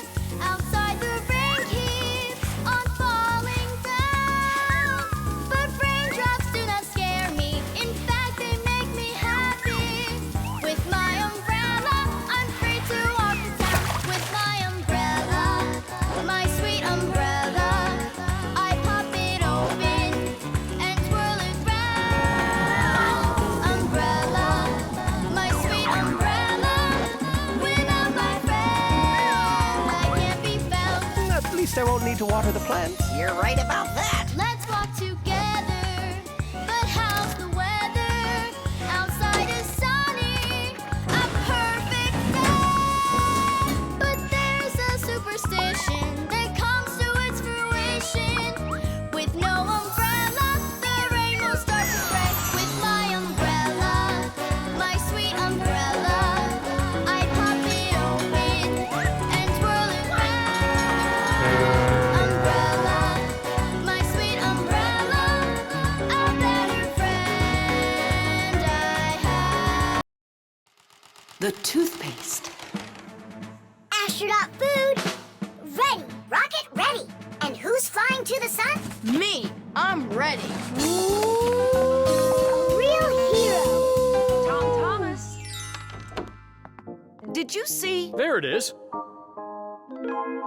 You nearly spoiled a vital experiment. Of global, interplanetary significance. Spoiled what? Our scientific testing of the latest toothpaste formula. I will brush my teeth with it. And I, as chief dentist, will be monitoring the testing. And so, I don't want you even touching it. Great. How am I supposed to fly to the sun now? Strange. They make that toothpaste for kids. So? Then why is your mom using your dad then? That's right. I'm gonna go tell her. Mom, that new toothpaste. I should test it. No, I'm using your dad, because he's a responsible person. And so am I. I'm very responsible. Who knew? Your room's a total mess. I had no time to clean it. You didn't water the plant. I forgot. Did you brush your teeth? Yeah, for a whole minute, too. You're supposed to brush your teeth for 2 minutes, in the morning and at night. Sorry. Great toothpaste, honey.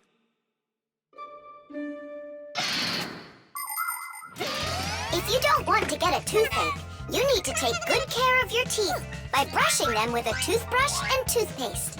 Toothpaste helps remove food that's stuck on your teeth, kills harmful bacteria, and keeps your teeth strong, healthy, and beautiful. Toothpaste should be in every house. Adults should use toothpaste made for adults, and kids should use toothpaste that is healthy and safe for younger teeth. It's important to make sure you're using a toothpaste that's right for your age.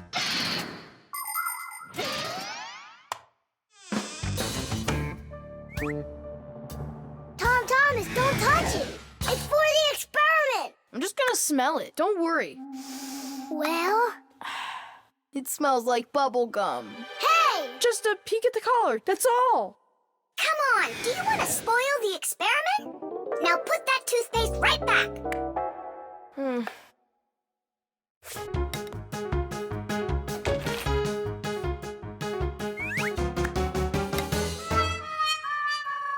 Again?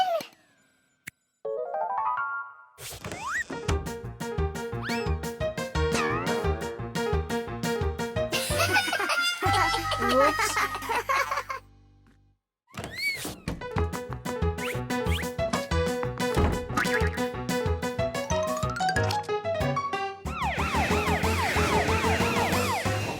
Well now, so we caught you again. I want to try this toothpaste so bad, but how? Well, what if you...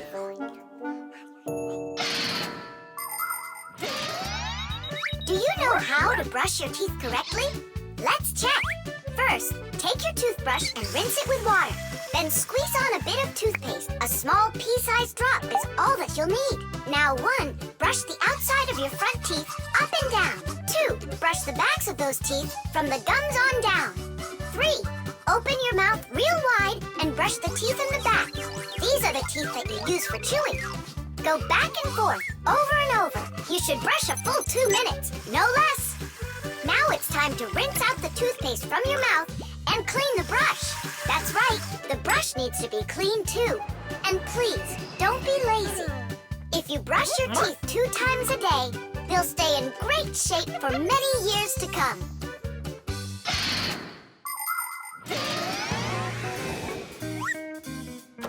Mom, Dad, see? I've done everything. Well done. And I promise that I'm gonna brush my teeth the right way, as long as I need to, and... And twice a day? Only let me be a part of your awesome experiment. Please, would ya? Well, I don't know. I think we could try it. Oh. What? Well, we also have this foam for teeth. Who's gonna test that? Me!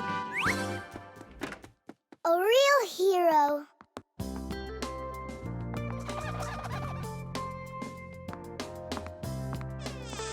How many ways did we try to get him to brush his teeth before that didn't work? We never sparked his imagination before. Your idea about the experiment was brilliant. Simka, do you think we should tell him? The answer's no. We can't disrupt the experiment. Hockey. Today I'm definitely gonna beat you.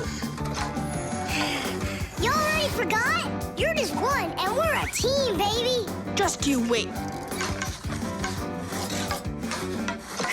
1-0.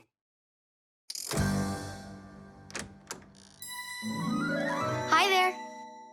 Katya? Hi, what are you doing here? Katya came to pick up something for her mom. I need a little more time. Can you wait here? Yes, of course, I'd be happy to. We can play a game. Only just not hockey. I never understood why boys are so crazy about it. I'm baffled by it too. Oh, the Fixies are here. Hi, guys. Hi there. Even though you clearly don't get hockey, I'm sorry. We're finishing this game. And after that, my dad and I are gonna go and see a real hockey game at the arena. I'm sure that a real game is just as boring. You're wrong. Hockey is an incredibly interesting game, but it isn't easy. A player needs so many different skills, like skating very fast, stopping quickly, dodging the opposing players, controlling his stick, and shooting the puck into the goal. And there's no way to do all of that without science. For instance, to calculate how hard to hit the puck or how quickly to stop. Hockey players learn all about that during their practices. They put on their protective gear and go for it.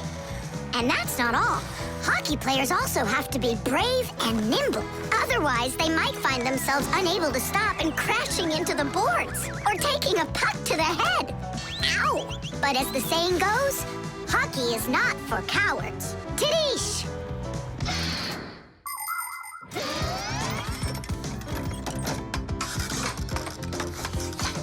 Goal!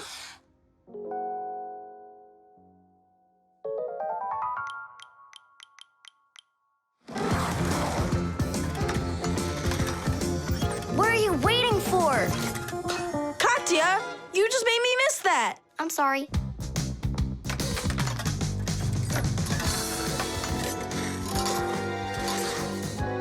Bounce it off the board! Enough with that. I happen to be helping you, if you didn't notice. You said you don't like hockey, so quit giving me advice. Whatever.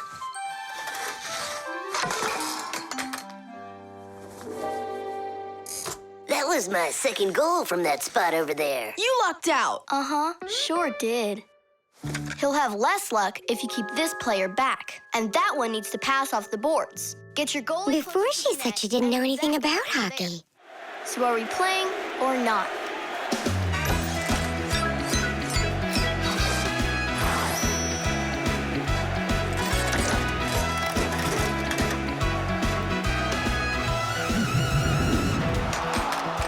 Attack and check, don't lose control. A line change on the fly. The puck is zooming towards the goal to score and break the tie.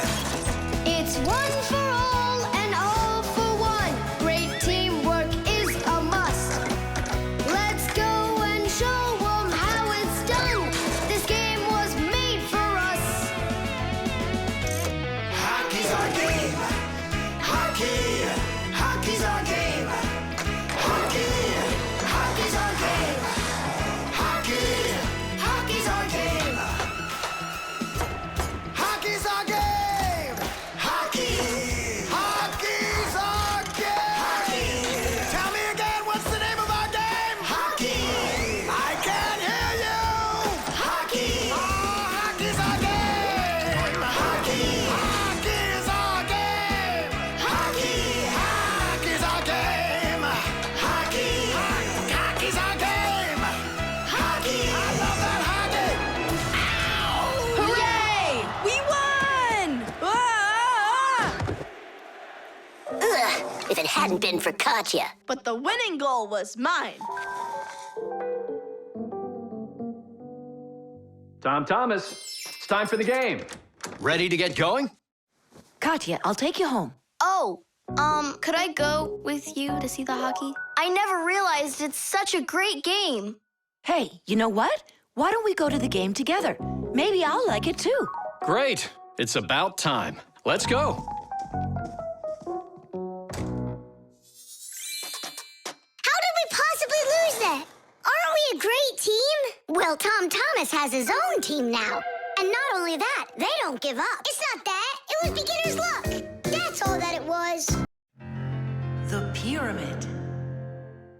Tom Thomas, can I open my eyes? Not yet.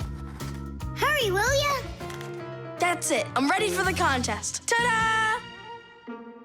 Wait, that's a pastry. This is a pastry, Nolik, but this is an Egyptian pyramid. Oh, wow. Doesn't it look just like an anthill? Sure does. I remember when Grandpoo's told us that inside of those is a labyrinth and a mummy of a sparrow. No, a pharaoh. The Egyptian pyramids are simply amazing ancient structures. The biggest one of them is the Great Pyramid of Cheops. It's more than 4,000 years old and over 100 meters tall, like a 40-story building. How it was possible to build such a giant way back then is still a mystery. There were no hoisting cranes in those days. Some people believe that the pyramids were built by aliens, but I have a feeling that they couldn't have been built without the Fixies' help. So, is there a labyrinth in there? Of course. Show me. You joking? I just put it together for the contest. No way I'm gonna break this apart. Hey, isn't that a way in? Where are you going? I'm just gonna look at the labyrinth. And the mummy. Mummy, what are you talking about? Well, which way now? Stop, you'll get lost. I won't get lost.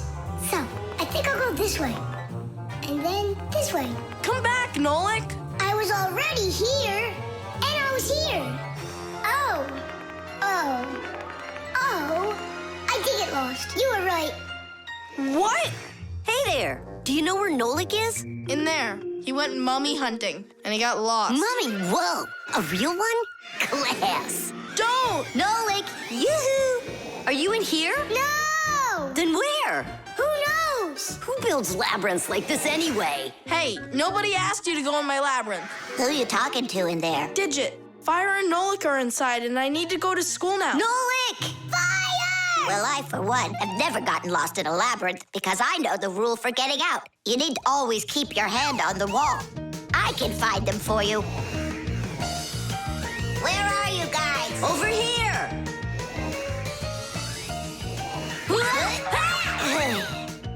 I forgot which of these walls I was touching with my hand.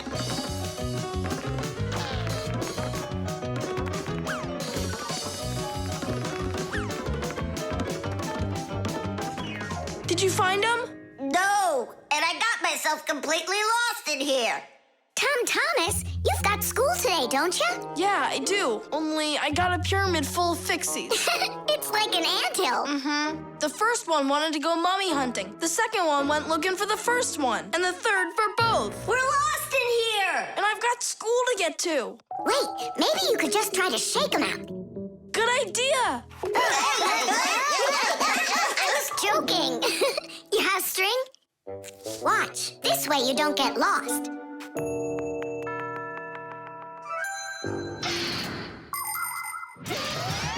When you're going on a trip, think about how to keep from getting lost and how to find your way back. Don't just rely on maps and the GPS in your phone. Take a compass with you. It will show you the cardinal directions without needing phone service.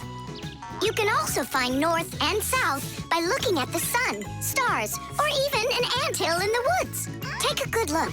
The slope that's gentler faces south, and the one that's steeper faces to the north.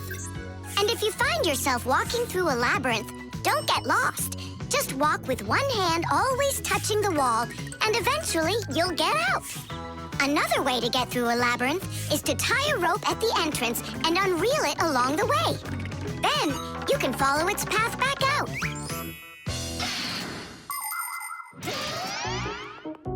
Here's the first one. And the second. And Nolik? A mummy! Is it alive? It's me, Nolik.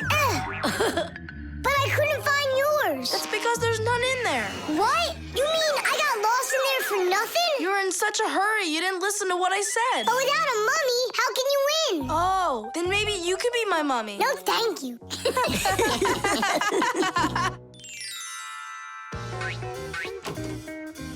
Well, did you win a prize? Uh-huh. My pyramid won. And here's a special extra prize for being the only one of us who knew how to get out of the labyrinth. Again? Another box of those pastries? That's fine with me. I really love them. They're awesome. I wish Fixies ate food. What a shame. Then I'll give some to your mummy.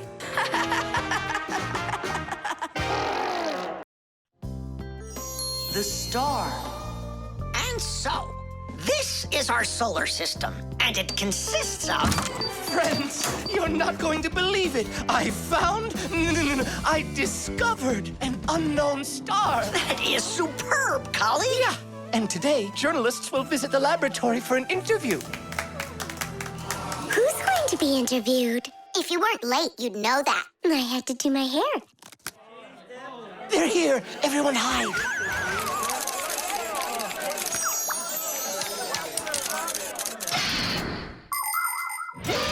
There are lots of galaxies in the universe with billions of hot glowing spheres that everybody knows as stars. Stars are each born out of huge clouds of gas and dust that are called nebulas. We see stars in the sky as tiny dots, but that's only because they are very, very far away. The closest star to our planet is the sun.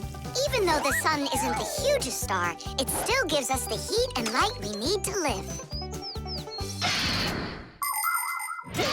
Professor Eugenius is a celebrity now, on a global scale. Yeah. Hey, did you see? Verda also got on the cover. No joke. Where? And I think we look pretty good together. So, who wants my autograph? We'll have to wait till after school. It's time to go. Hey, aren't you going? Not right now. My colleague and I have more important business. What colleague? The professor. Both of us have become celebrities. Verda, you got on that cover totally by accident. Somebody's jealous. Well, we've got our new star. Now, what should I name it? Colleague, Huh? why don't you name the new star Verda? After all, it does sound pretty. Verda. Like a vertex whirling around. That's a great idea. It's a shame you didn't get my autograph, because that new star now has my name, Verda. And now an elaborate celebration needs to be thrown in my honor. I mean mine and the professor's, of course. What celebration you talking about? With a red carpet and flowers. Why are you just standing there? Make it happen.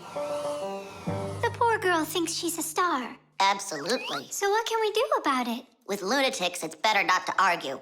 That's what I read. Then let's play your silly game.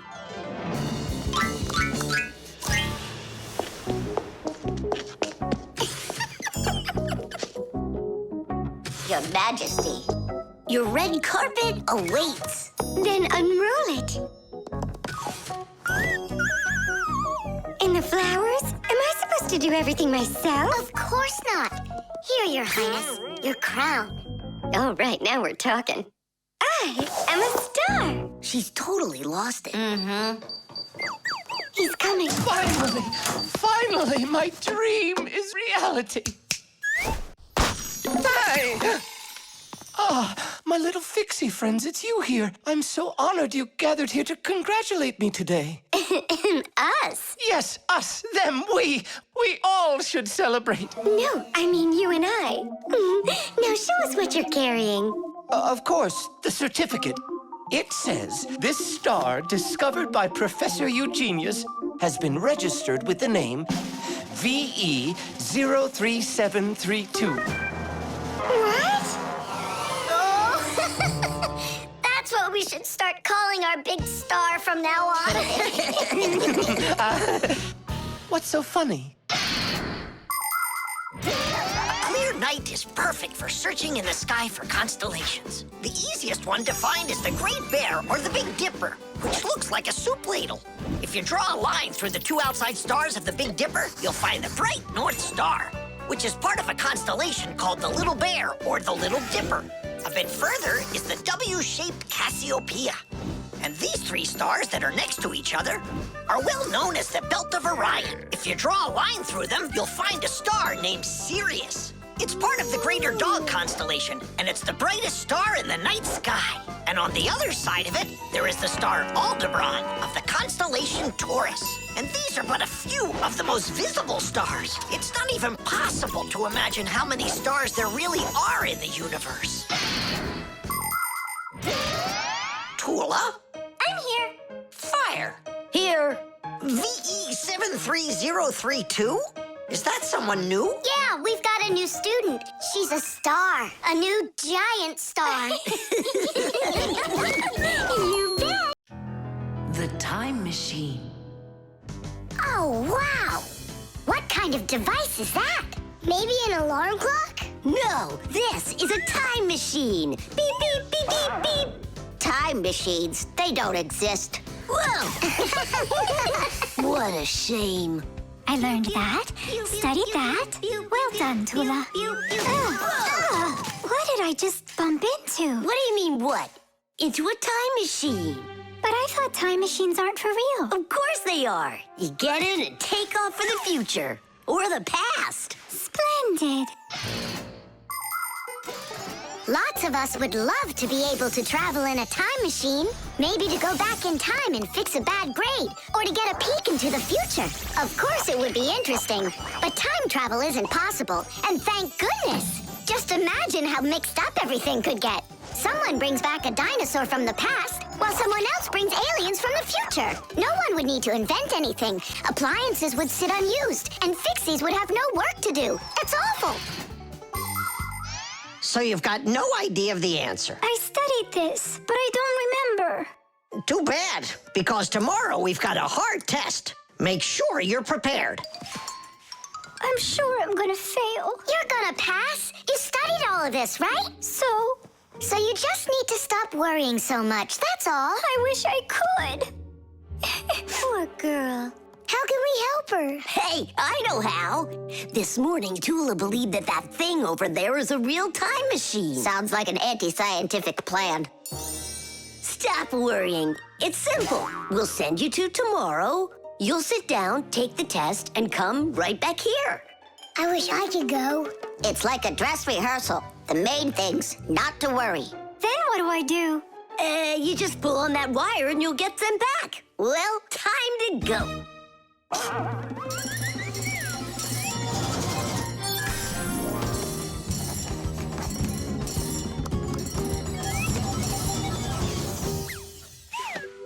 Wow, it's tomorrow.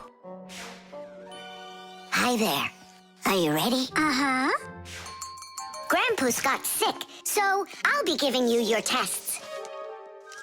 I'm scared. Don't worry, it's just a rehearsal. Well then, who had the best test? Congratulations, Tula! Oh, so cool. Awesome. that wasn't scary at all. Impressive. By the way, what's wrong with the professor? Grandpa's... You know, don't you? A bolt fell on his head. You dropped it, remember? I did? Yeah, yesterday. I'm not sure I like this future.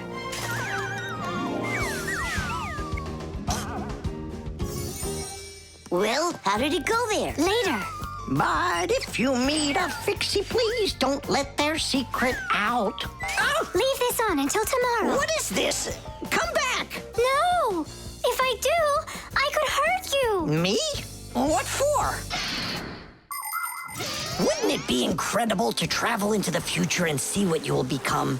Unfortunately, that's only possible in our dreams. But if you have a dream and aren't afraid of challenges and setbacks, your future can turn out just the way you imagined. Do you want to become a champion? Then you need to start your training right away. Do you dream of becoming the best programmer in the world? Then first pull up that grade in math class. Do you dream of sailing the oceans?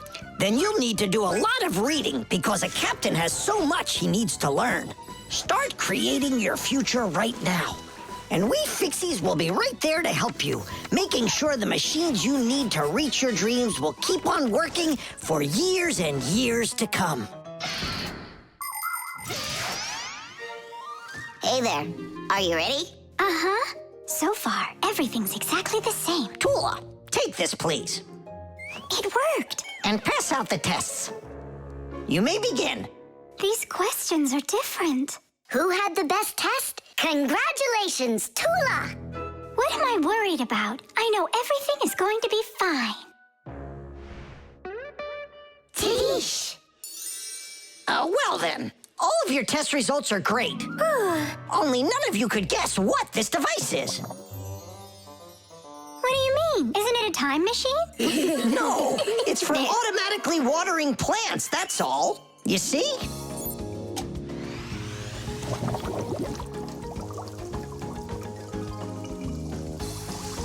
Cool, right? Wow, it's fantastic. So hang on. You guys tricked me? But you passed the test, right? Well, all right. Then I forgive you. The virus. Tom Thomas! Pass him on the turn! Good job! You're almost there! Now put the pedal to the metal!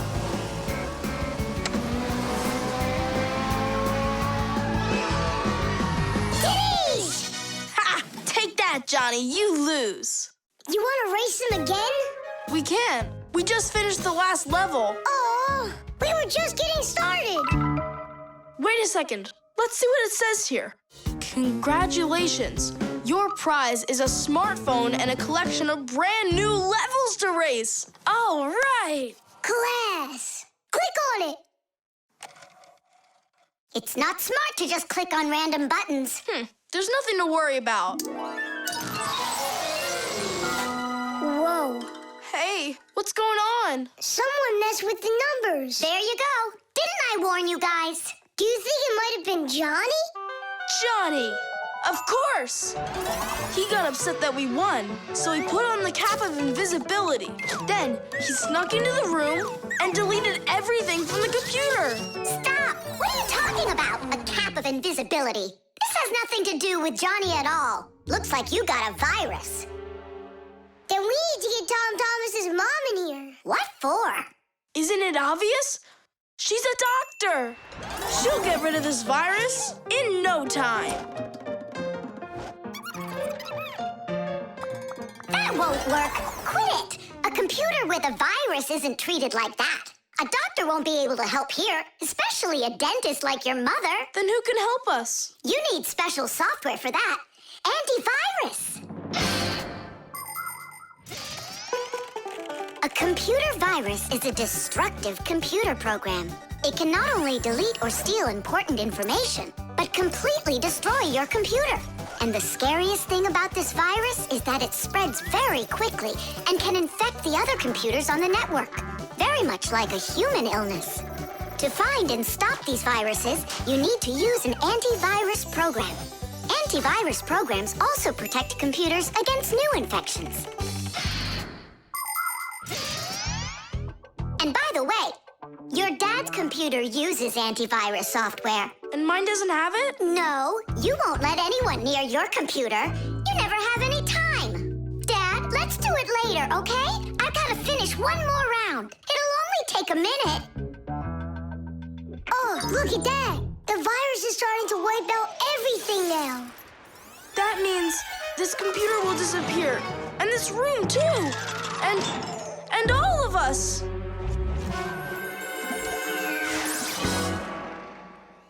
Stop! Quit panicking. We have to save the computer right away. Tom Thomas, your dad has a box with antivirus software. Bring it.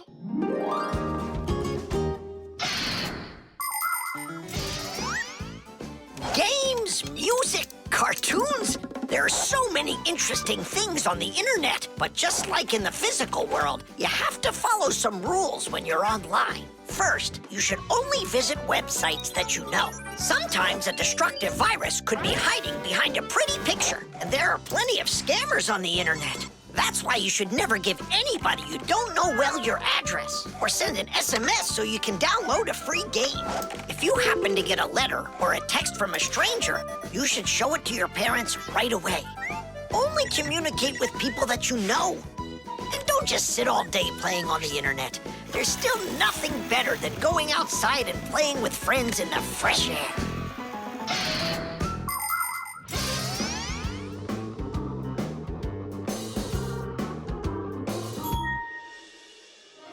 That's it! The enemy's destroyed! Well done! Let's check if everything works! Tadish! Tadish! Tadish! Now we need to deinstall the software. How come? There's no need. No, we have to. That program should only be installed by an adult. Otherwise, your parents will figure out you got help from Fixies. Sorry about that. All done. And here comes my dad. Dad, will you install this on my computer, please? You need it right away? How about a bit later? No, we can't keep putting it off. There you go. Now your computer is protected. How come you became so responsible all of a sudden? Oh, Dad, you don't know what kind of viruses are out there roaming the net. You're so right.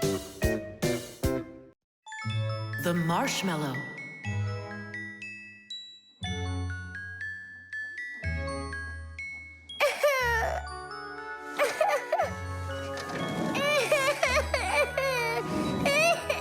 Fixies, why are you so sad? Christmas is just around the corner. Maybe it'll be a lot of fun for you, but not for us. Why's that? Marcia and Papoose had a quarrel.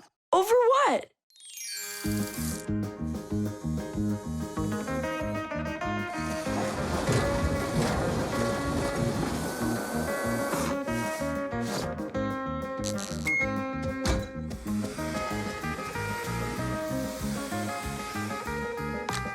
Every year we've got to repair those string lights. Oh, yeah, it's awful. Christmas is almost here and there's still so much work to be done.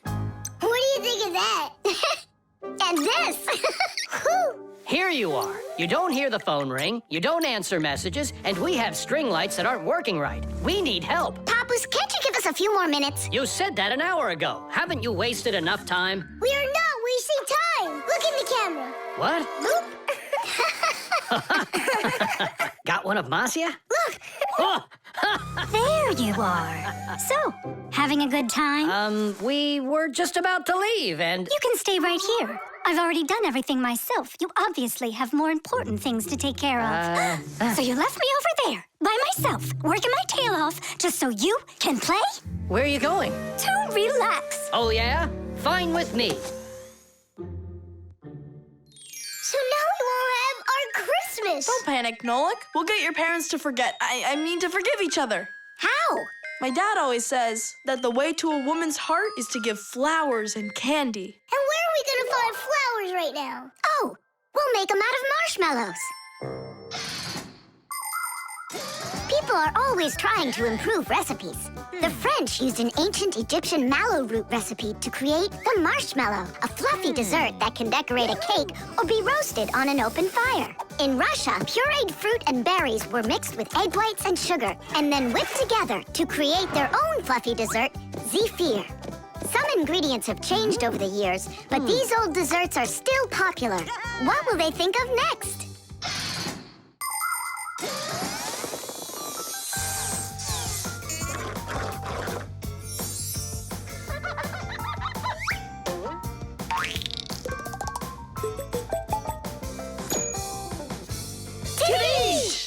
And how do we make Papoose give them to Marcia? We're gonna set him up on a date.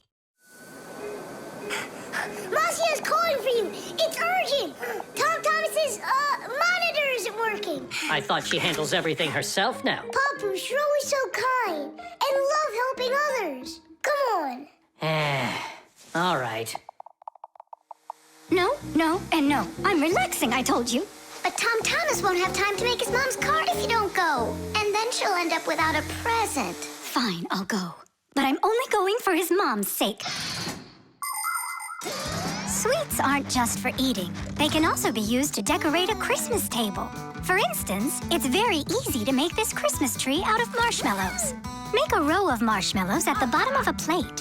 1, 2, 3, 4, 5, 6, 7. The second row has 6 of them. The third row, 5.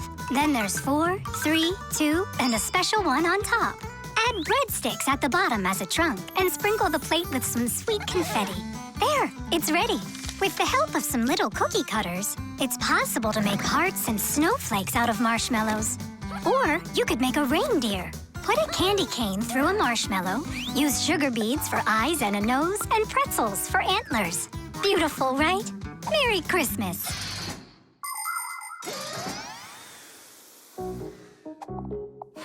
I don't get what's going on. The monitor's working.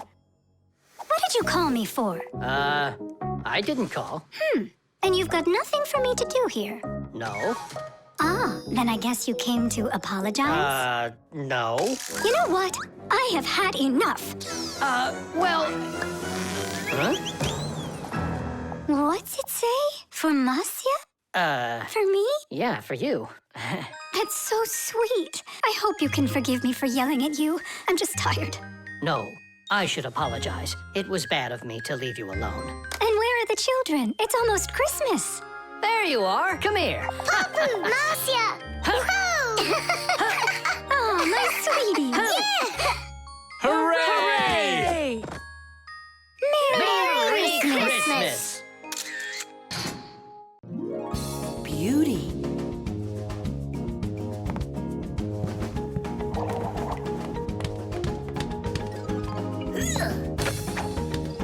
Okay, come on. Wow. You're such a show-off, Derda. And 1. Ha! Check that out. What's going on? It's a shame Fire didn't see that. I'm just training for school. You're the one that's doing all these twists and turns for Fire. Me? It never even crossed my mind. Nolik, slow down! Tula, why don't we go and play some chess? Don't you think that figure skating's beautiful? Turn me. How cool! Why did you yell like that? I just got a pair of tickets to see the one and only Vector. Splendid! And who's going with you? Actually, I don't know. I haven't thought about it yet. What's there to think about? Just invite the most beautiful girl in our school, right? Yeah, not a bad idea, my friend. Woo-hoo-hoo!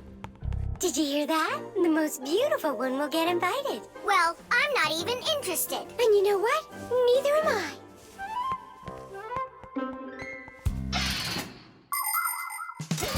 Our world is full of beauty. There seems to be no end to the beautiful plants and animals, and the gorgeous mountains, forests, and lakes. But even that's not enough for people. They create their own handmade beauty, too. Artists paint beautiful pictures. Composers write beautiful music. Architects create beautiful buildings, and fashion designers make beautiful clothes. Not even scientists stay out of it. They create beautiful ideas. These ideas can be the basis for the creation of new technologies that make people's lives better. Everyone has their own idea of what's beautiful. There are as many opinions as there are people, but everyone tries in their own way to be beautiful, both people and Fixies. Please help me, Tula. How can I become beautiful? I don't know. Go and ask Verda. Look at her. She's got it. What has she got? What's the most beautiful thing about her? Oh, well, her hairpin, her hairstyle. The green looks great on her. Green looks great. Aha. Okay, see you later. Tula. Huh? What's your opinion? Fire, do you think he likes Simka? Looks like he does. Is it because she's a redhead? Orange. Now I get it. Well, is that close to her color? Not really. It needs more green. What makes a person really beautiful? Fancy clothing? Bright nail polish? Dyed hair? Those don't make you look your best. Here's a much more reliable recipe. First, wash up and comb your hair. See? You're looking more beautiful already. Now change those dirty and wrinkly clothes for clean ones. Huh? That's even more beautiful. And finally, if you eat less sweets and get plenty of exercise, then you'll surely become a handsome boy or a gorgeous girl. Fire? What's up? Do you think you could get an autograph from Vector for me? You got it. I love his song so much. So do I. Especially that one that goes... Computer, computer, computer, you are super. I play my computer and turn it up real loud. I play it all morning, all day, and through the nighttime. But no, that's not allowed. I had no idea you were such a fanatic. You know, I'm not gonna get you his autograph. Why won't you? 'Cause you'll get it yourself. You know what I got? An extra ticket. I thought you were gonna take the most beautiful girl. All of you are beautiful, and you're the most fun to be around. Let's go. Stop! Hang on! Oh, Simka? Or is it Verda? Where are you going? What do you mean where? To the concert. Verda? No, Simka. Or vice versa. I'm so confused. Come on, Tula. Can't you recognize them? This one's Simka, that one's Verda. Let's go or we'll be late. Blondes are always the lucky ones. Yeah, I guess we should have made our hair blonde like Tula's. The blood test. Yeah! Ha! Ho! Here! Hi, Tom Thomas. Huh? What are you, fighting with flies? No. Dad signed me up for a class. I'm starting to learn martial arts. Are you gonna fight like in the movies? What do you mean? I'm gonna star in the movies. I'm gonna play a superhero. Yeah! Ah! He'd be a great windmill for sure. Tom Thomas. Is first period free for you tomorrow? Yeah? Excellent. Then in the morning I can take you in for a blood test. Oh, blood test?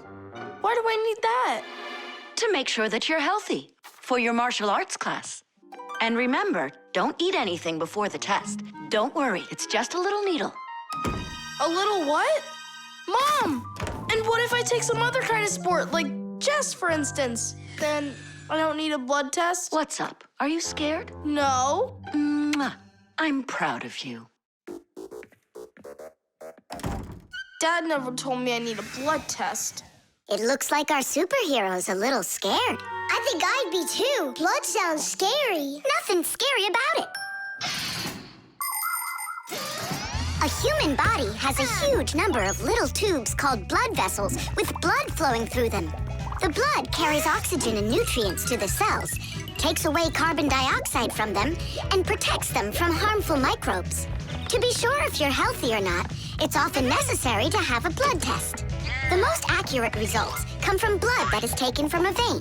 The sample is analyzed to see if everything is all right, and if not, the doctor will prescribe a treatment.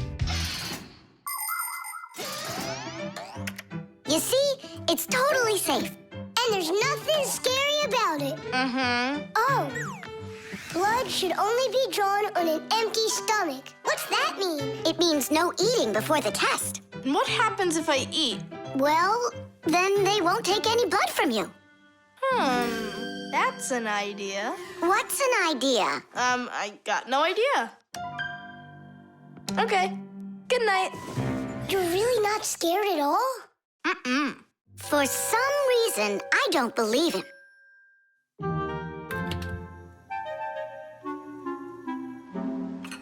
Huh? Hey, what's going on? You're not allowed to eat. Give it back. Oh, my mom's coming. Oh. Tom Thomas, did you forget? You're not allowed to eat now. Do I have to have this test? Go on. Go get yourself ready.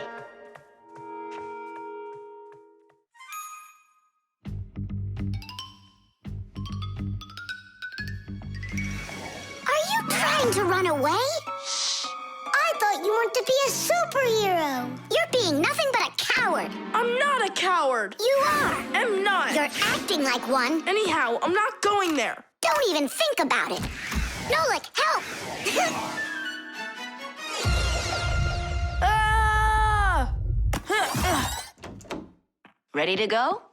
All right, Tom Thomas, get up. It's time. Well, thanks a lot. And from now on, we're not friends.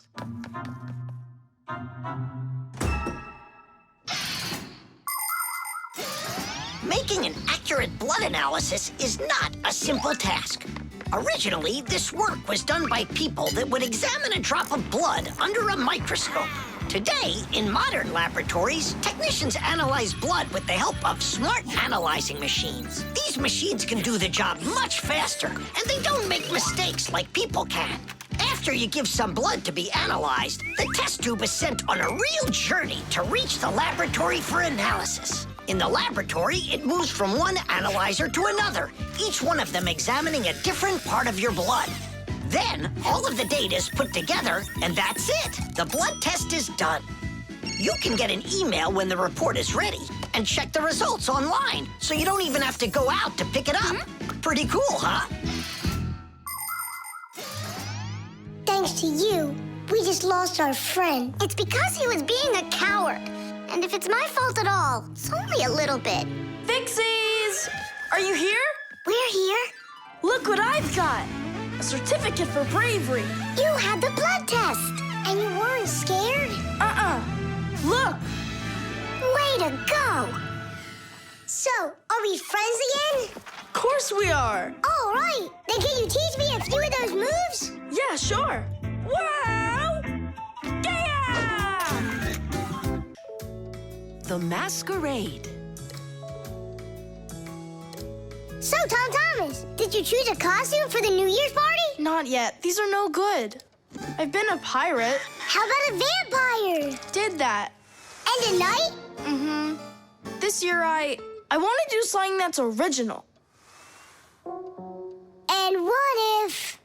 I know what! You can go dressed as me! As Nolik! Perfect! No one's ever gone as a Fixie, ever! Long, long ago, people would put on masks and dance in order to scare away evil spirits. In ancient theater, actors would change masks to play a few different roles. Everyone liked the idea of hiding their faces behind mysterious masks so much that people started organizing fun outdoor festivals called masquerades. There are countries around the world, like Brazil and Italy, that turn into one big masquerade ball during the holidays.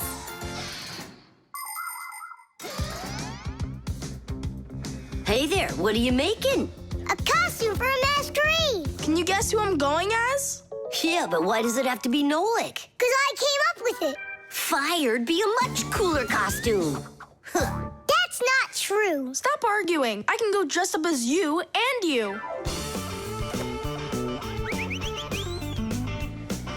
Now we're talking. Smart Fixies wear glasses. Your glasses are too small to even fit on his finger. They don't make glasses just like yours. What a cute Fixie. Splendid. Not bad.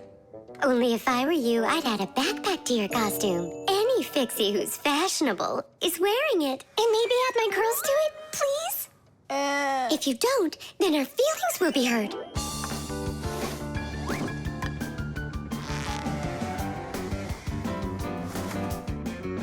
Class. Did we cover everybody? Oh, we didn't include Simka.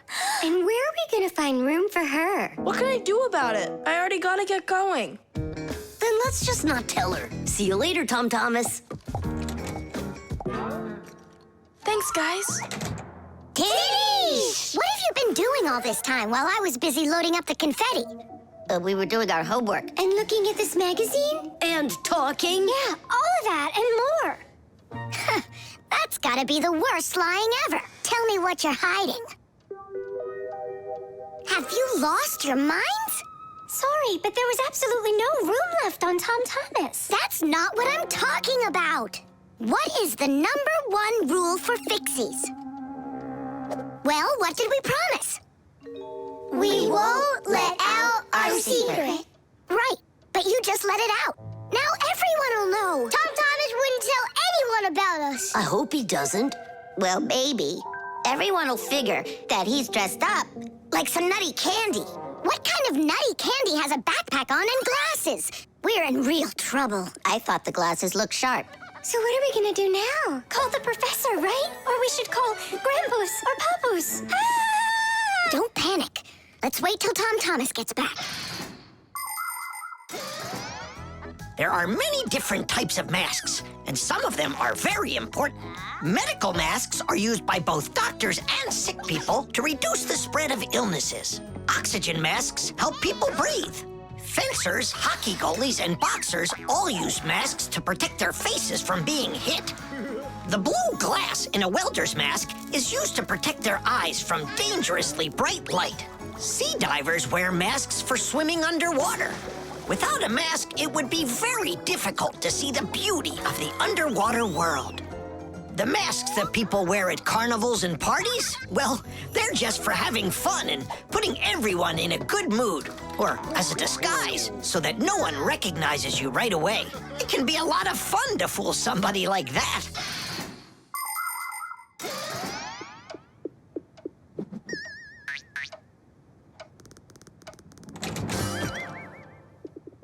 So how was it? It was great. They had a contest for costumes, and I won. Hooray, that's all. Say bye to us. I hope you won't be upset, guys, but I couldn't tell anyone that I was a Fixie. Here's all I could think of. Grand prize for best costume, robotic toucan. Hey, come on. Do you think we look like toucans? Yeah? Yeah! Yeah! Yeah. Yeah! All right there, Fixie toucans. We've got work to do. Oops. Happy New Year. The heart. Where's my pack-a-mat? It's not here either. I think my head's got a screw loose. Oh! Tom Thomas, why are you throwing your stuff around? Oh, because I got a real problem. What is it? I can't decide which club I should pick. Johnny signed up for robotics, and Katya's gonna be in chess. You call that a problem? Go with Johnny. And why not Katya? Then go with chess. But they don't have robots. My mom told me I should listen to my heart. Do you know how to do that? I found it. See you. Gotta go. Nolik. Simka can tell you. She knows everything. The heart is the main pump of a living organism. It's a unique muscular organ with a multitude of blood vessels attached to it. The main function of the heart is to continuously move blood throughout the body. The human heart pumps about 6 liters of blood every minute, even though this pump is not that large. Make a fist. Your heart is about the same size as that. To make sure your heart stays healthy, you need to strengthen it with plenty of exercise and a healthy diet.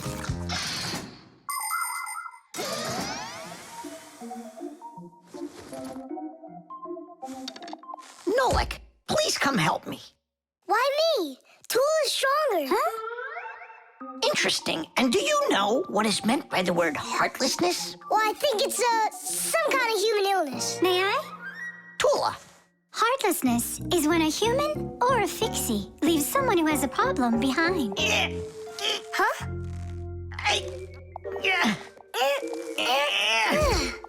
Thank you very much, young man. I mean, young Fixie. Heartlessness. Does it last forever? Of course not. We just need to help one another more often.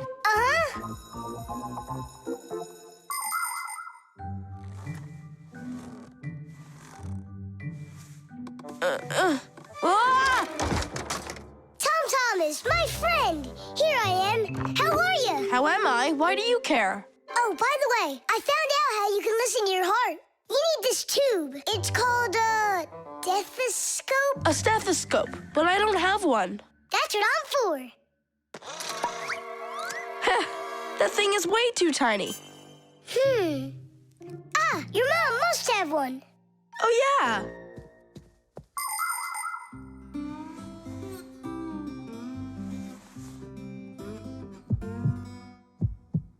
Well? It's beating. Loudly. And what is it saying to you? Not a word. And now? It's beating.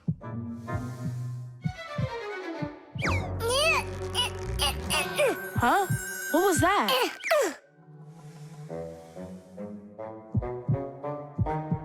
This is just absurd. A heart can't talk. You know what? Why don't you just try again?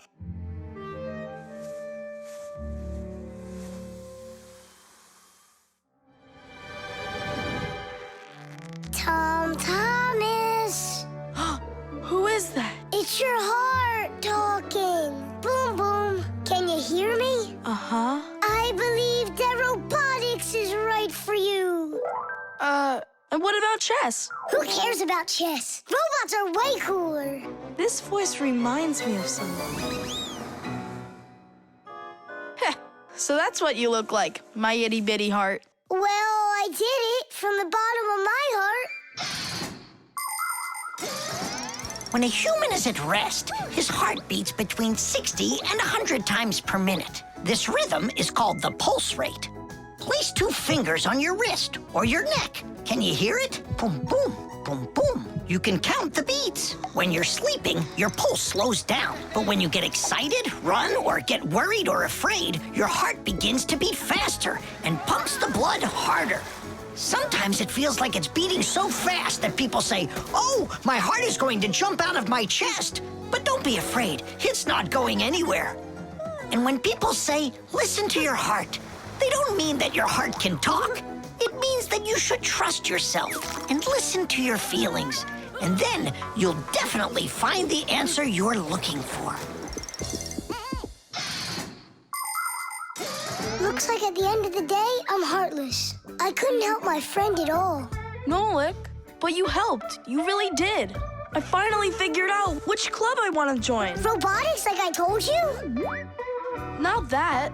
I want to learn medicine. The solar eclipse.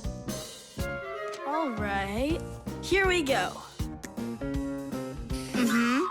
Uh-huh. Tom Thomas! What's that for? There's a solar eclipse today. Look, and I'm gonna watch it. That's so cool. And what do you need the box for? Simka, did you forget? It's dangerous to look straight into the sun. Huh? It's so dark. How long until it starts to get dark? Half an hour. We'd be happy to help you out with that, wouldn't we? Only one thing I don't get. The light will be gone? Like gone forever? How did you come up with that? There've been plenty of eclipses before this one.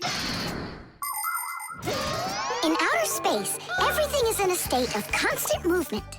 The Earth revolves around the sun, and the moon revolves around the Earth. Sometimes the moon gets in between the sun and the Earth and covers the sun. And so, for a little while, the sun no longer appears as a bright glowing sphere, but a simple black ball. This phenomenon is called a solar eclipse. But a solar eclipse can only be seen by humans and Fixies that are in its shadow while it's happening. But anything can happen. Like what if something gets stuck? Then, would it stay dark forever? And when has that ever happened? It's happening now! Nolik, either help us out or stop bothering us. All right, look. This is the Earth, here, and the moon, there. The flashlight's our sun.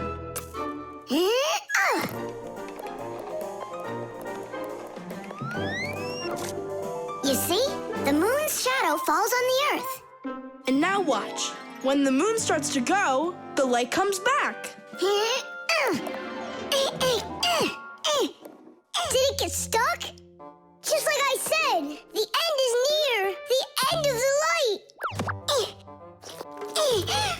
It's just that someone should be more careful with the glue.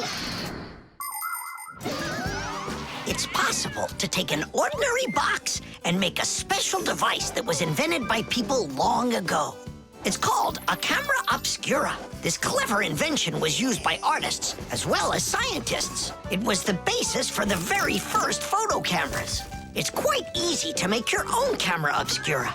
Cut out a small square on one side of a box, cover it with aluminum foil, and poke a little hole in the center of it. Put a sheet of paper on the opposite side. The light will pass through the hole and shine through the darkness. And on that screen, you'll see the eclipse, only it will appear upside down. To see it, you'll need to look at it from above, but make sure not to let extra light in. Beautiful. And remember to be careful with those scissors. But don't you understand that it's scary in the dark? And it's impossible to live in it. Don't be a coward. You glow in the dark. But what about Tom Thomas? Is he gonna have to walk like this?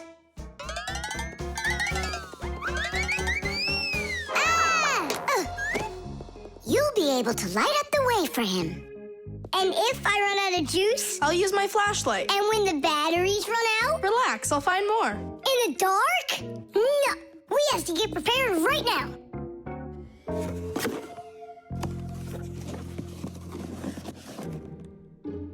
Can you see the sun? Uh-huh. 1 minute left. You ready? A minute? What? Hold on, I'm not ready yet. I'll get charged a little more. No, I need to get those batteries. 10 seconds. 9 seconds. 8 seconds. What should I do? 6. What should I do? 5. 4. 3. 2. Marcia! Here it goes. Whoa. It's totally beautiful. Nolik, come on out. You'll miss everything. It's amazing. Class, it's so awesome that we did this. Look, look. Now the sun's coming back out. Show it to me. It really didn't get stuck?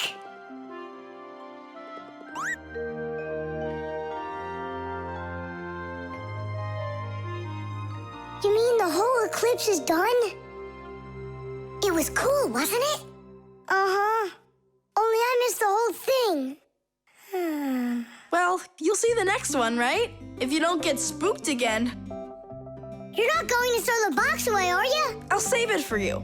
I can use it to store something useful. Batteries, for instance. What if tomorrow's the end of the light and Nolik's not ready for it?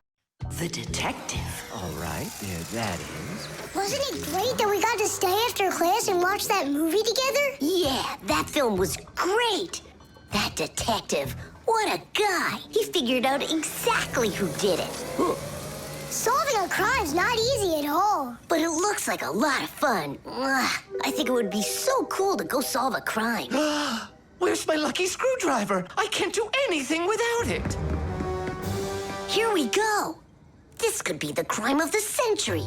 Detective Nolik, are you ready? But we're not... There's no escaping our fate, colleague. Our time has come. In order to become a detective or an investigator, you need to be very attentive and astute. Because detectives solve mysteries, find missing things, and detangle the most twisted cases. For instance, who ate the whole cake without permission?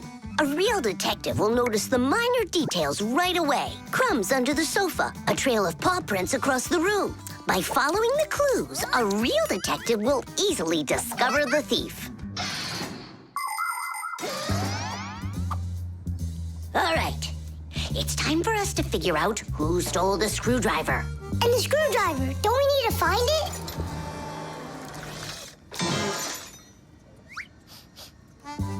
Not now. First, let's find the thief. Oh, look at that. It's Digit. Digit? Why are you back at the laboratory? Our school classes are over. I want to talk to the professor. I came up with the coolest thing to make. What cool thing? It's a secret. That's a bit hard to believe. All right now, suspect. What were you doing after school? What do you mean, suspect? There must be some mix-up here. You're trying to dodge the question? You want to change the subject on me? That's it. I'm leaving. No screwdriver, no experiments. Well... You want to take over for Eugenius, and that's why you stole his lucky screwdriver. You're under arrest.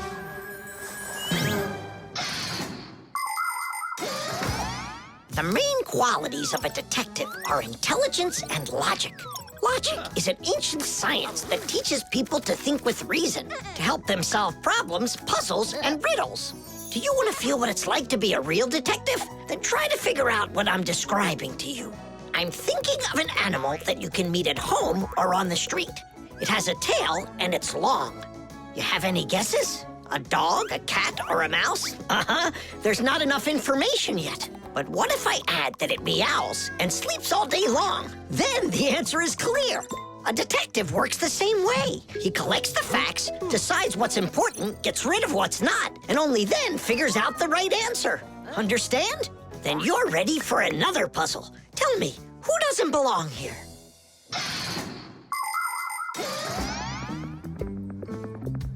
Are you gonna talk? What funny mustaches you got there. Oh, it's a party, right? Mm-hmm. They arrested me. Is this a game you're playing? Tula, you believe that a lucky object can bring good fortune, now don't you? Well, yeah. And what? Now it's clear. You helped Digit steal Eugenius's lucky screwdriver. Yeah, because you like lucky stuff. Arrest her. Tula, how long do I have to wait? Simka, you gotta see this. We caught the criminals who stole the screwdriver from the professor. Cool, huh? Just awesome. Let's go, Tula. She stays here, under arrest. Yeah, I got it. Come on, let's go.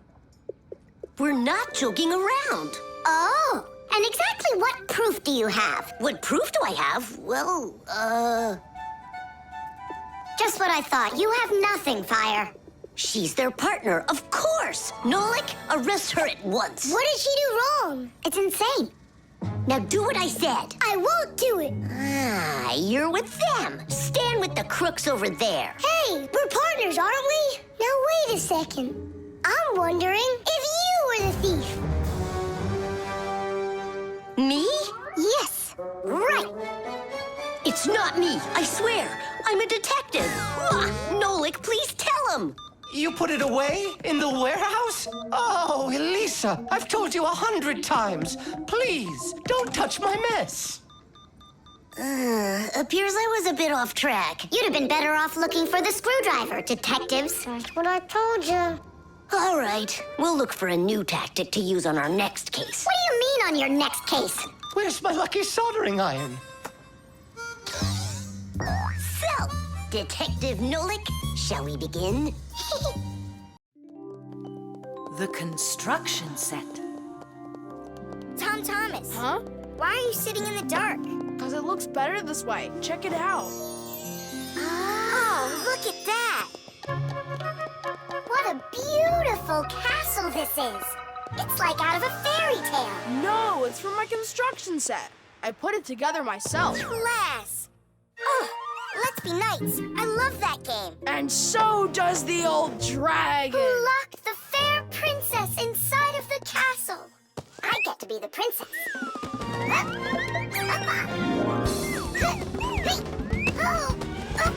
Oh, where's the brave knight who will rescue me from the evil dragon? Hang on, I'll save you, Simka. Nolik, you really don't look like a knight. You don't even have armor. Armor. Wait, hang on a second. A construction set lets you build lots of different things from a set of parts. Put them together like this, you've got a house. Like this, a car.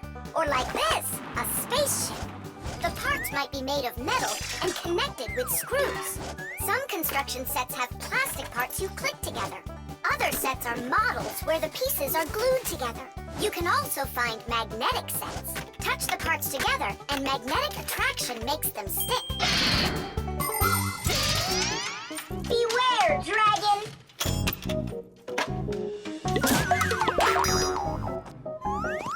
Oh, save me! Oh, help me! Where's that knight already? And where's the castle? The planet has been attacked by robots, and they have destroyed the castle. And they've kidnapped me. And are you still a princess? Of course I'm still a princess. Oh, save me, brave knight. Right. What's going on? The This is a magnetic construction set, and your armor is made out of metal, so you got attracted to the magnets. Tom Thomas, it's not fair. Unattract me. Okay. Oh, rescue me! Help me! You gotta save me! Hang in there. I'll be right back. I gotta change my costume.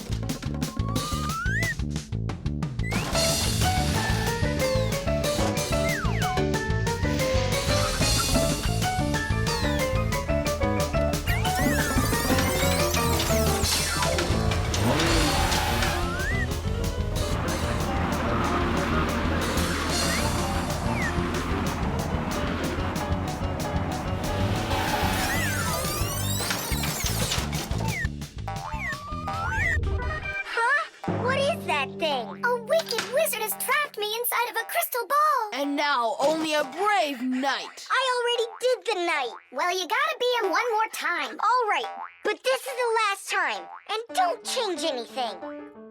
Simka, stay right there. And don't even think about running away. And so it goes. Everyone's abandoned the poor princess. Oh. Simka's my older sister. That's why she thinks it's okay to get bossy with me. But I don't let it get to me, because she's very smart and a quick thinker. She knows gadgets better than just about anybody. It's always interesting with Simka. And she's really smart, too. She gets nothing but A's at school. Everyone in our class loves her. Only she and Verda don't get along too well. It's because of fire. Well, you get it.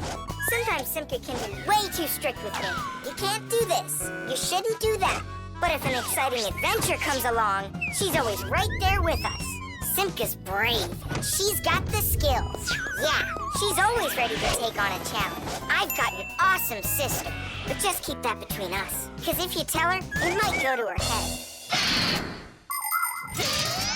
How long am I supposed to sit here? Hey, anyone? Hey! Help me! Help me!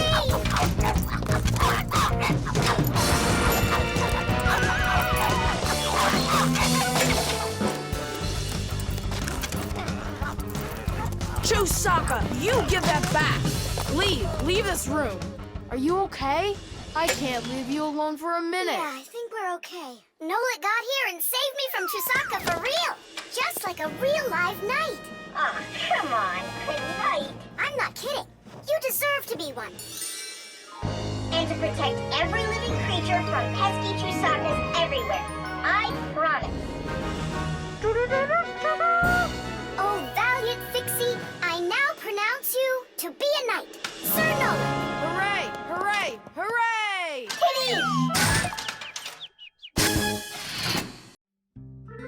The spider. Chusaka, Chusaka. Tom Thomas, what are you doing? I'm petting Chusaka. How come? Because it makes her feel good. Just don't rub her fur off. You're just jealous, guys, because you don't have any pets of your own. What do you mean? We've got a pet. Yoo-hoo, Buggy! Buggy! She was in the vent the last time I saw her.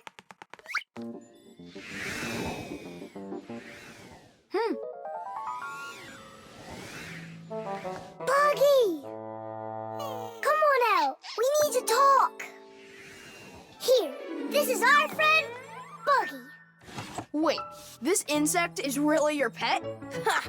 What a joke. Buggy's a spider. She's not an insect at all. But isn't a spider a kind of insect? Insect is the term used for mosquitoes, flies, beetles, dragonflies, butterflies, ants, and many others. Spiders certainly look a lot like insects. They have very similar legs. But spiders aren't insects. They're arachnids. Insects have 6 legs, while spiders have 8 of them. Many insects can fly, but spiders can't. But spiders can weave spider webs. They may look beautiful, but really they are traps for hunting insects. How come your buggy has 5 legs instead of 8 of them? I don't know. She lost them somehow. Anyhow, she can do lots of tricks. Hello, Buggy. How do you do? We know how to do that trick. Chusaka, shake. Just see that? And I bet your Buggy can't do this. Chusaka, sit. Buggy, sit. Why aren't you sitting? Lie down. Your turn. Lie down. Watch me. Like this. Lie down. She can't do that trick. Her fifth leg must be in the way. Lie down. Lie down, I told you. What kind of pet are you anyway? You can't even do a simple trick. Hey, where are you going? Wait, Buggy, don't go. Nolik, you should be ashamed of yourself. But why is she acting so stupid? Didn't you say that she was your friend? And what? Well, you shouldn't yell at your friends like that. She's right. What kind of friend are you? I'll go find her. And apologize. Buggy! Do you hear me?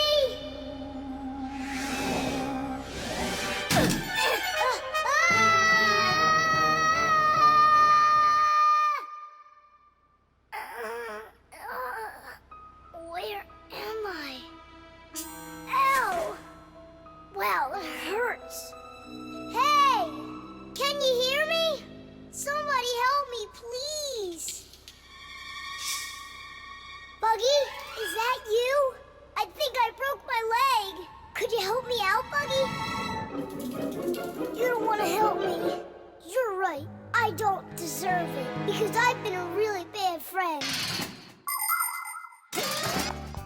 People like having pets to live with them in their homes.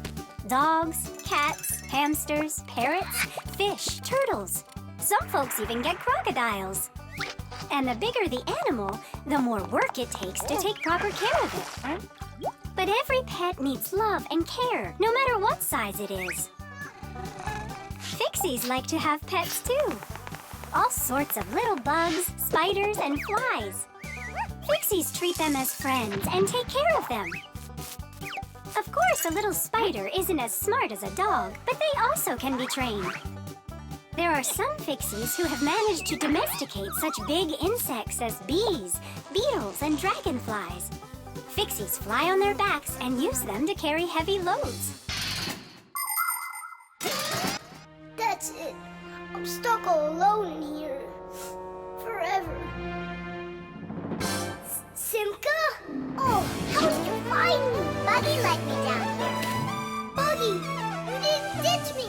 I'm sorry. I promise I'll never ever yell at you again.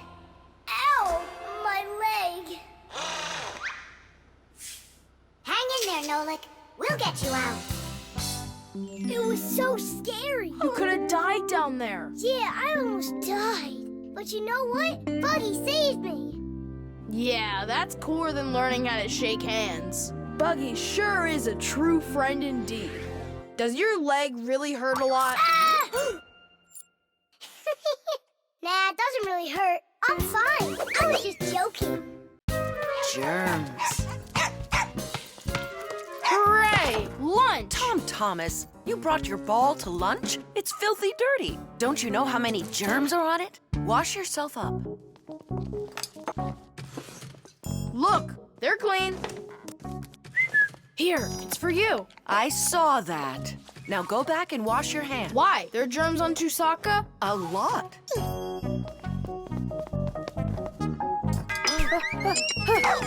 Come on, give it back. Again? Hi, Tom Thomas. Why are you so angry? You go wash your hands 5 times solid. This is germs, that is germs. Maybe they don't even exist. Of course they do. It's just that they're so tiny, you can't see them without a microscope. Tom Thomas, let's go into your dad's office. He's got a microscope. We can take a look at some germs. Germs, or microbes, are such tiny creatures we need a microscope to see them. But they live everywhere. In the earth, the water, throughout the air. They're on everything, even on us. Some microbes are able to move around with the help of filaments filaments or tails. Lots of microbes are harmless, but there are some dangerous ones too. If they get inside of you through your nose or your mouth, you could end up with a sore throat or a stomach ache. Turn it a little more. Stop. Now, take a look. It's horrible. Hey, let me take a look.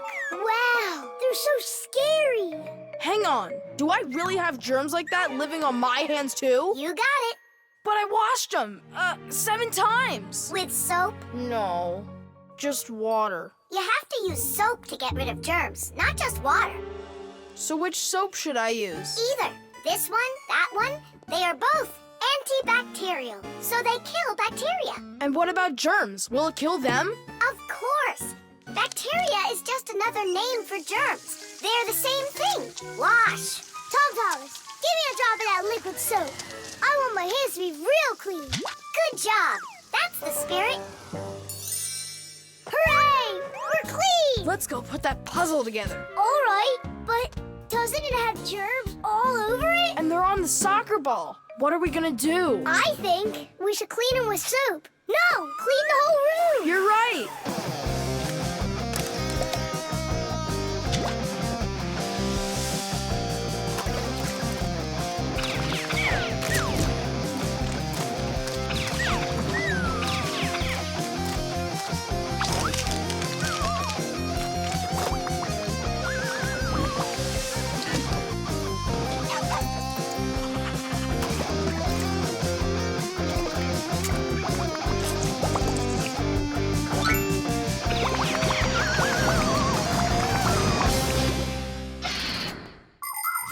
We are surrounded by millions of invisible microbes, including those that can cause an illness. But there is no need to be afraid of them if you follow these simple rules. Eat only washed fruits and veggies, keep your home clean, and wash your hands very well with soap, preferably an antibacterial one, and every day. Antibacterial soap protects you for a few hours after it's been washed off. It not only cleans your hands, but also stops germs from reproducing. There are useful microbes, too. Some bacteria can be added to milk to make yogurt and cottage cheese. Others are used for purifying water.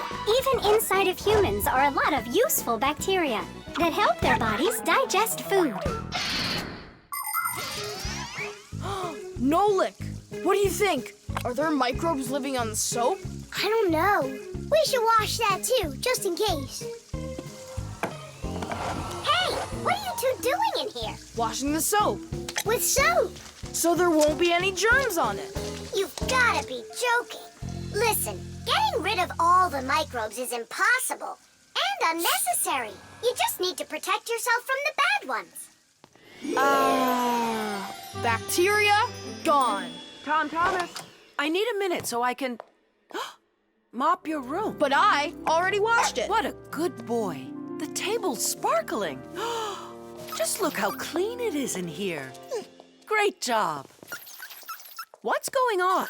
Nothing. You're not getting sick, are you? No. Tom Thomas, you did a great job in here, only you're taking this cleaning way too far. Understand? I've gotcha. And do you get it? Me? Get what? That the most important thing is to make sure you wash your hands with soap. Okay. To the germ fighters!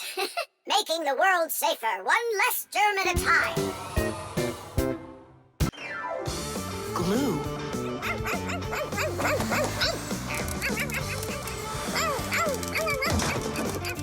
Nolik, let's split up!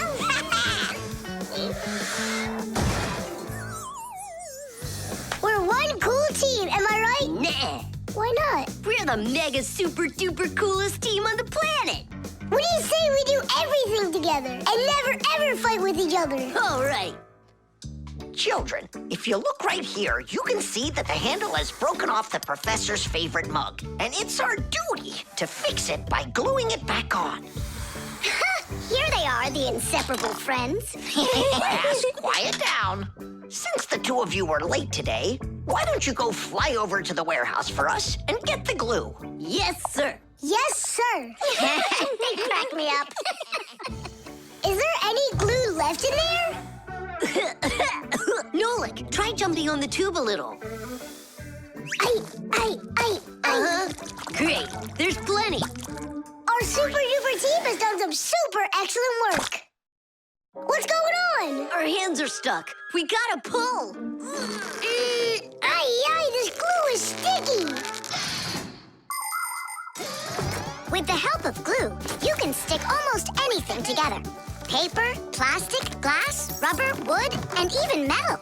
The reason that glue works is because everything, even an ordinary sheet of paper, has a rough surface. Just look at those pits and ridges. If we take 2 sheets of paper, fill those pits with glue, and press them together, the molecules of the glue will start joining with one another. After that, all that's left is for the glue to dry. Now what? How about we fly like this? Good idea. Everyone will laugh at how funny we are.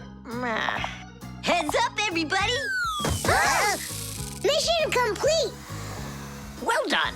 Take your places.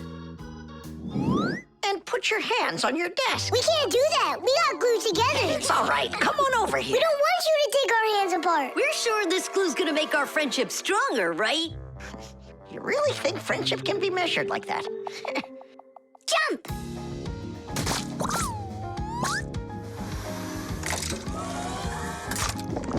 One, 2, 3, yeah!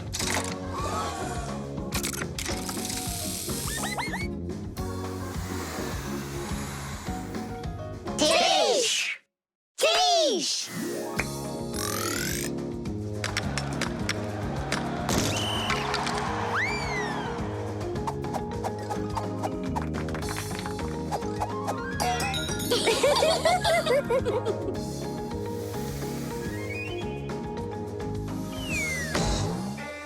Come on, I need to go over there. Well, I need to go over there.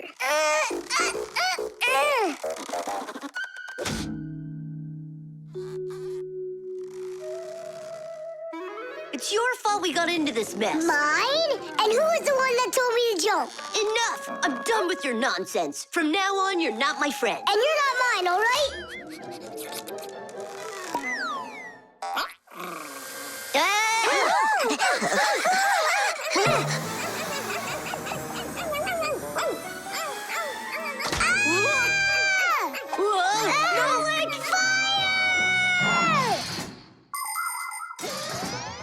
Like many of the common substances people use, glue was invented by nature itself. For example, fish glue their eggs together, and mollusks produce a sticky liquid that lets them stick to any surface.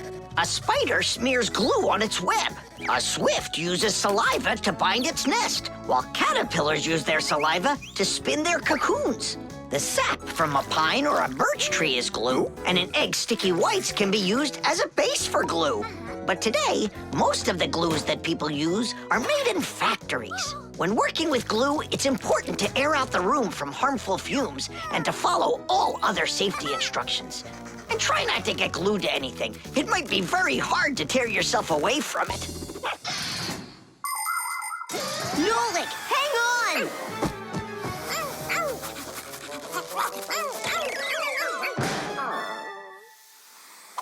Fire! You just saved me! But how come we got unstuck? Maybe it was bad glue?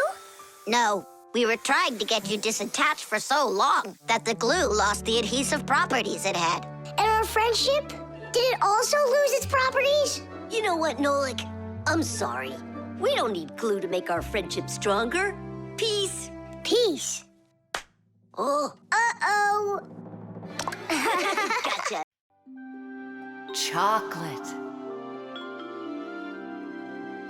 Thomas, unwrap it already. In the morning, Nolik. I really want to see the toy that's inside. Be patient, Nolik. That's all. I'm going to bed. Please don't touch it, okay? And you won't open it without me, right? That's the deal. Good night, Nolik. Uh-huh.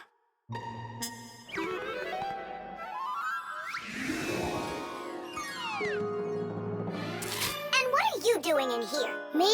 Well, I was... Oh, it's a chocolate ball with a toy inside. How interesting. Yeah, totally.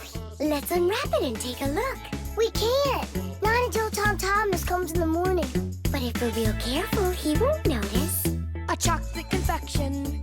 A piece of perfection. Perhaps like a gift that's shining bright. I am an affection for the chocolate confection. All that I want is to take a bite. A bite. A bite. Well, yeah. We sure took a look. Tom Thomas won't be happy at all when he finds out you touched a chocolate ball. And you? Like you didn't touch it? I didn't. Oh, then what's that, Nolik? Chocolate? Absolutely. It's 100% natural milk chocolate. It says so right here. The key ingredient in chocolate is cocoa beans. They are roasted, crushed, and ground. After that, the ground beans are pressed to extract the oil from them. If you mix butter, cocoa, and sugar, you'll get dark chocolate. And if you add some milk to it, then you'll get milk chocolate. Then you just warm it up, pour it into molds, and cool it down. You can add raisins or nuts into chocolate. Sometimes chocolate is even made with flavors like flowers or salt. Chocolate wasn't originally for eating. It was used in a drink made by mixing roasted beans with water and then adding hot peppers. Not every adult could drink it, let alone a child. Today, chocolate is a favorite treat the world over for children and adults alike. How can we put it back together? How about Scotch tape? Come on! We'll start by warming up the chocolate so it softens up, and then use that to make a new ball. And then to make it hard again, yeah, we just cool it off.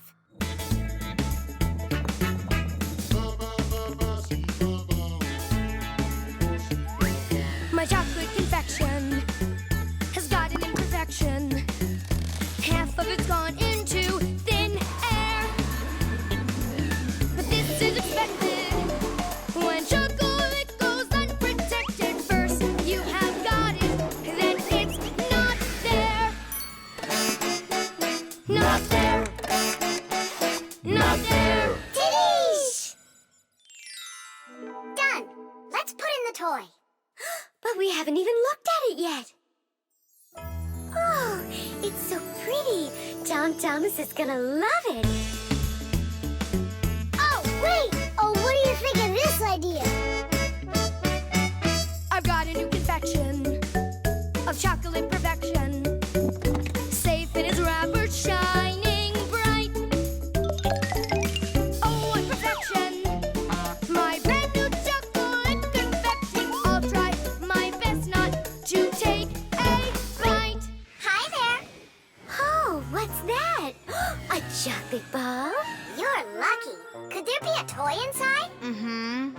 But I can't take off the wrapper without Nolik. You really can't do it without him? I can't. I told Nolik I wouldn't.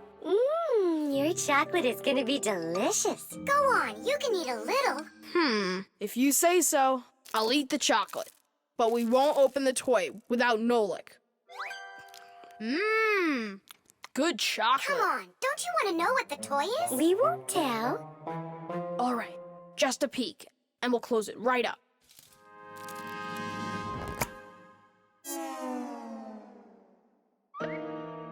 What is this for? Titties! Nolik? Really?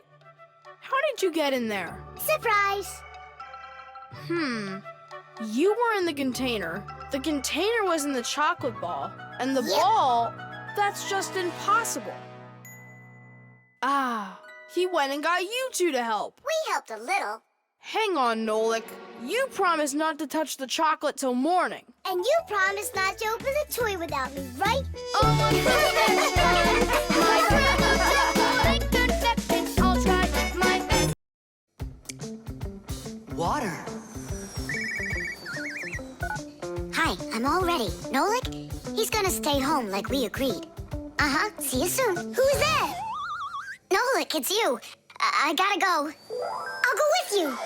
No, we've got an important job. Little kids aren't allowed. Why can't I help you? Because this work is very demanding. Only it's boring. And you're impatient, so you'll bother us. Huh? But I am completionist. Patient some? I mean patient. Like totally patient. Prove it then. How? See that, water filter. You have to count how many glasses of water it cleans. How many do I need to count? If you can reach 100, I'll believe you're patient. Why do they need that filter? Why not just drink water out of the sink? Don't worry about it. You need to be counting. That was 1.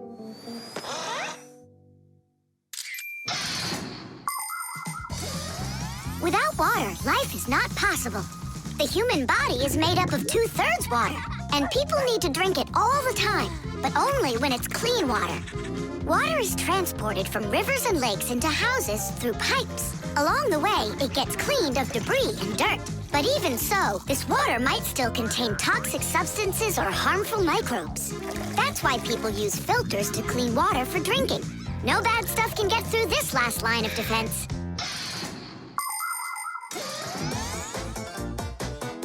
2. 10. Ha!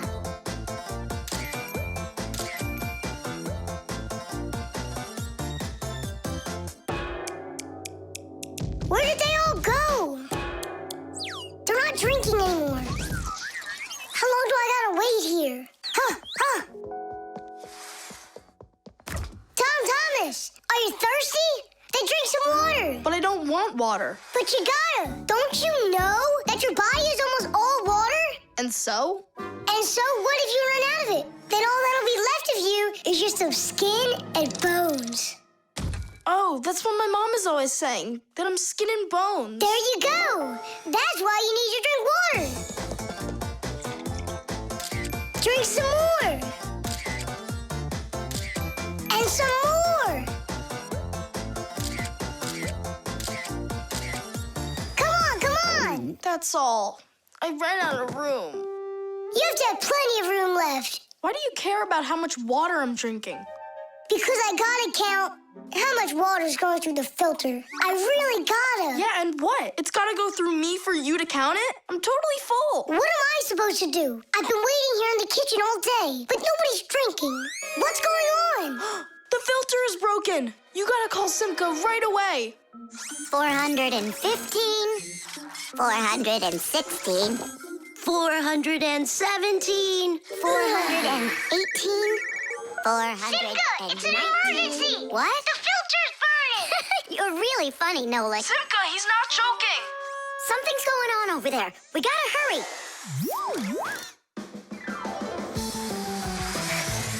Where's the emergency? Look!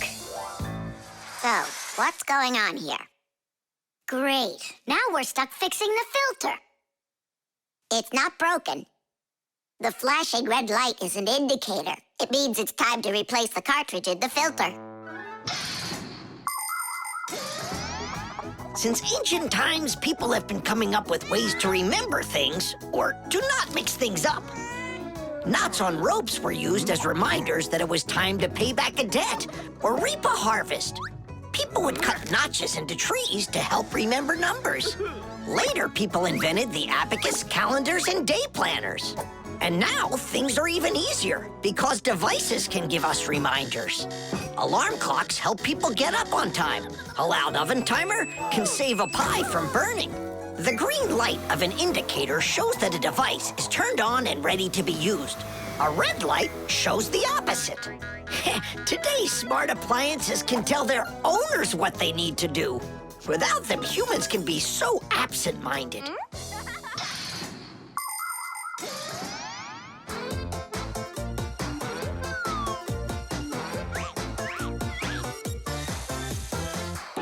It's all ready. Titties! This cartridge is enough for another 2,000 glasses. 2,000? And what do I do about this? Whoa. All right, Nolik, you've done a good job there. Way to go. Yeah? If you want, I can do it. Thomas, want some water to drink? I can't drink anymore. And I can't wait anymore either. Well, looks like his indicator is flashing on now.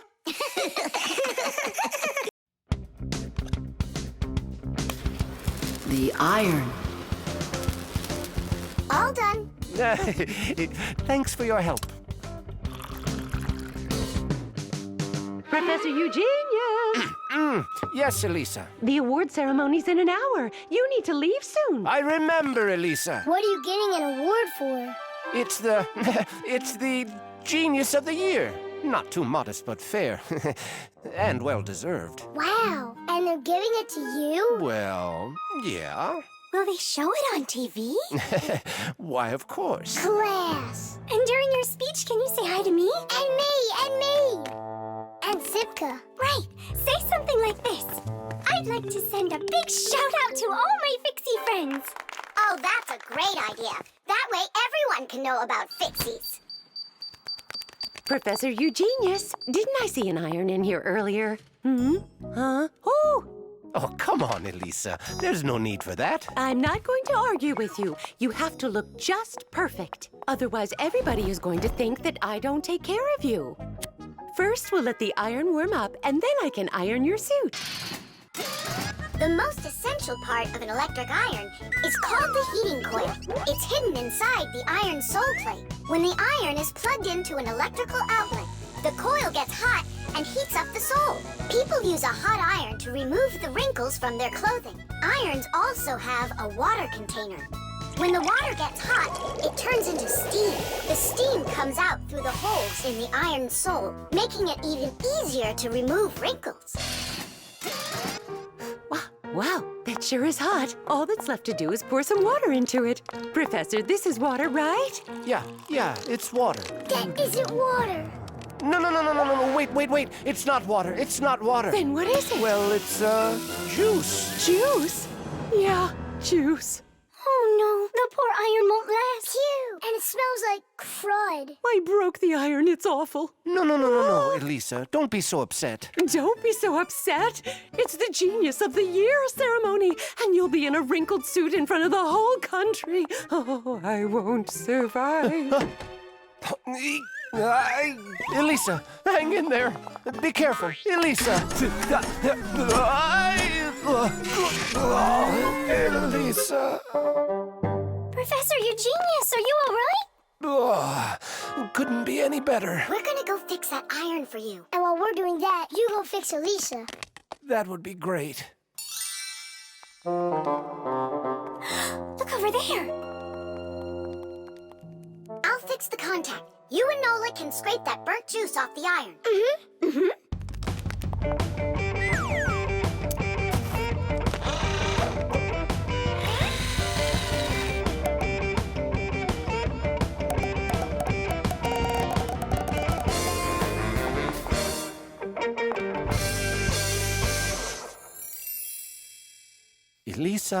Elisa, please wake up. We did it. Your iron is fixed. Elisa, you should see the iron. It's working. What? And I'm just lying around here? I have to hurry. Where's the iron and your suit? Wrinkled clothing is not very beautiful. And that's why, since ancient times, people have been trying to find different ways to get rid of wrinkles. For example, long ago, people would put their wrinkled clothing under a heavy, flat rock. In ancient Rome, people used to beat their crinkled garments with a metal hammer. And in China, fabric was ironed with hot frying pans. Irons with a shape like what is used today appeared during the Middle Ages. They were made out of cast iron and needed to be heated up on a stove before they could be used. Later, people came up with irons that were heated by putting hot coals inside. And finally, in the 19th century, a convenient electrical iron was invented and has been used ever since. And the prize for Genius of the Year goes to Professor Eugenius! Bravo! Bravo, Professor!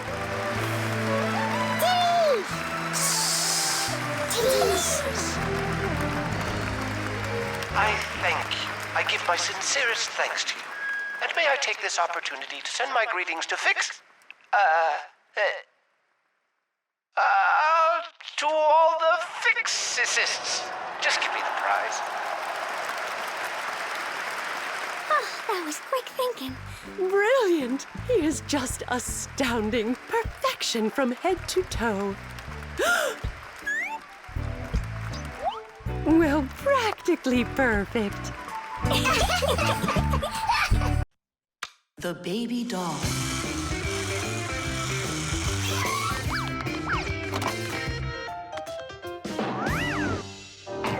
Tula, you gotta get out. We can't all fit in here. This time we'll take a ride, and next time you can. And I'm by myself again? Hey, don't worry. I'm gonna be getting such a cool car later today, Tula. Will it be a big one? It'll be big enough for all of you. Tom Thomas! Here, your toy came, just like you wanted. Awesome!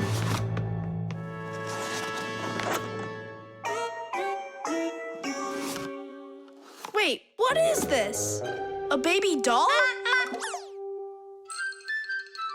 Splendid.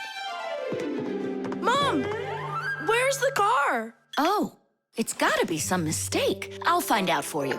I'm calling them. It's good to be a kid. People take care of you, feed you, buy you toys, and read you bedtime stories.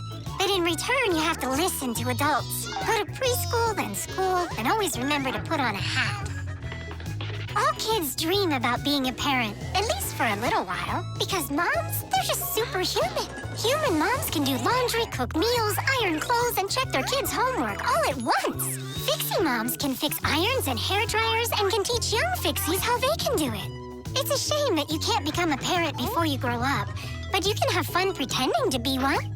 That's why girls like to play with dolls. Boys usually don't like it, but I don't see why. Dads can be really cool, too. What am I supposed to do with this now? I'm not some kind of girl who plays with dolls. Hey there, come on now. That baby doll's a real cutie. Why don't you put it down and we can get back to racing? Wait. The baby's hungry. He needs to eat. Thomas, help me. No, I won't. Won't you please? He's crying. Don't you hear? Oh, Mama. That's all?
What happened? The dolly disappeared. How? Tom Thomas, have you seen him?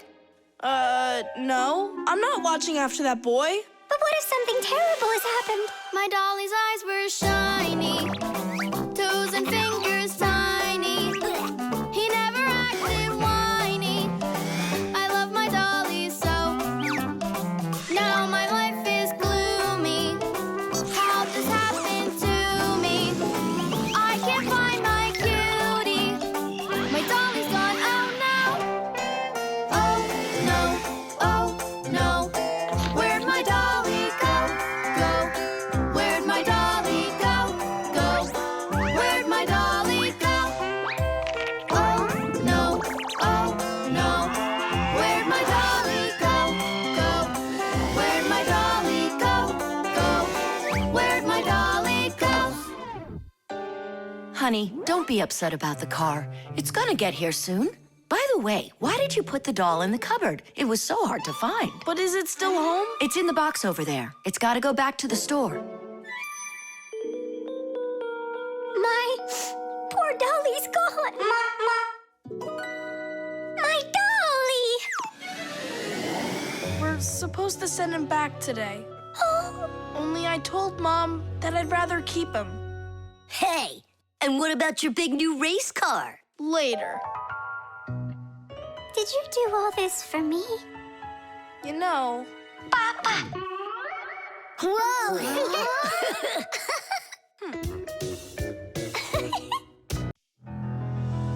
The backpack. All right, homework's all done. Time to play? Tom Thomas, is that how you pack your backpack? Why not? What's wrong with it? I don't know how you think you're going to find anything at all in there. I will too. Then go and find your ruler. Here you go. An eraser? Hang on, I'll get it. Where is it? You can't find it. What a shame. It's because this backpack is so lousy. The backpack is just fine. If you don't want to lose anything, you gotta pack it carefully. Or have a pack-a-mat that can just hand everything to ya. Oh yeah, that's just what I need, a pack-a-mat. Only Fixies have pack-a-mats. And I'm gonna have one. I'll make my own. There's no way. Way? Because I'll help him do it. Sure, Nolik. A backpack is a bag with shoulder straps attached. It was invented to make it easier to carry heavy loads for long distances, and also for freeing up the hands. Backpacks help us maintain good posture and avoid slouching by putting the load's weight onto our back muscles and our spine. And you can fit so many things into a backpack, especially if the backpack has lots of separate compartments and everything is packed nice and neatly. The first backpacks were quite heavy and uncomfortable. They were made out of wood and leather. These kinds of backpacks were worn by ancient hunters. Later on, lighter backpacks appeared that were made out of canvas and became quite popular with travelers and soldiers. Today's backpacks are so light that even kids can carry them. Testing of the world's first pack-a-mat design, especially for humans, begins. Ready? Ready to go. First thing out of your backpack, pack-a-mat, an eraser. Got it. Watch me.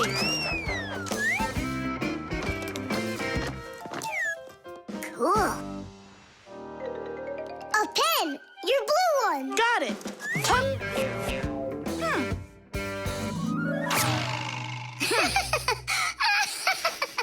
We're experiencing technical problems. We need a break. Testing of the world. I know. Just start. Take out the eraser.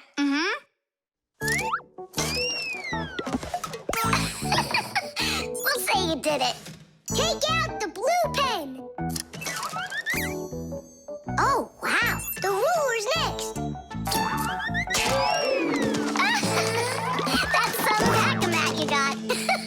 Class. Testing of the world's first pack-a-mat design. And where's Nolik? Don't worry, he'll come later. Testing. All right, already. Let's get it started. Go ahead. The eraser. We've seen that twice already. The blue pen. Can you take out the ruler? Sure I can. Drum roll, please. Whoa. It's not possible. Let me see. Now I get it. Why don't you take out your science book? Science book. Cuckoo, did you get the textbook? There's no way! It's huge! Yeah, some inventors you are. Your invention calls for a little improvement, and I know what it is. What? Just make sure that when you put things into your backpack, you do it neatly. Do it neatly. Takes forever and it's boring. I'm gonna show you how to make it fun. Ha-ha!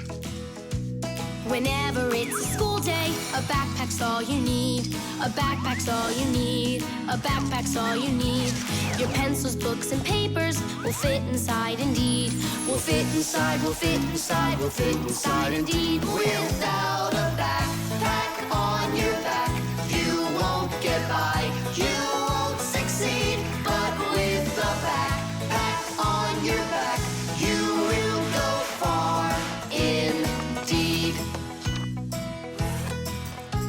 Whenever hiking, a backpack's all you need. A backpack's all you need. A backpack's all you need. Whatever you've collected will fit inside indeed. Will fit inside, will fit inside, will fit inside indeed. Without a backpack on your back, you won't get by, you won't succeed. But with a backpack on your back, you will go far indeed. Without a backpack on your back, you won't get by. The toilet.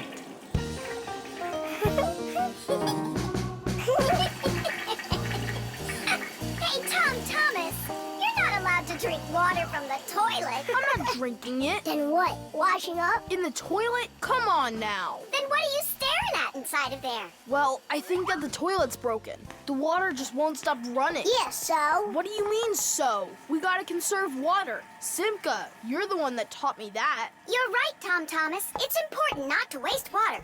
But the problem in this toilet isn't where you were looking. Then where? Here in the tank, not the bowl.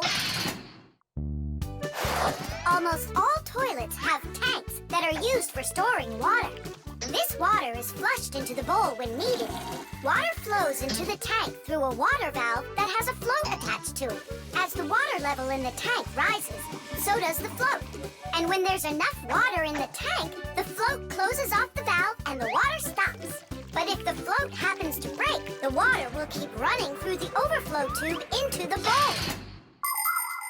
We'll be back soon. Look at this. I can't believe how beautiful it is. Ha! I see what's wrong here. This float that we're standing on, it got disconnected for some reason. That's why the water keeps pouring out. I see. And it's going down that tube into the bowl. Well, what's the problem? It's the float. It got disconnected. Can you get it back on? Nope, sorry.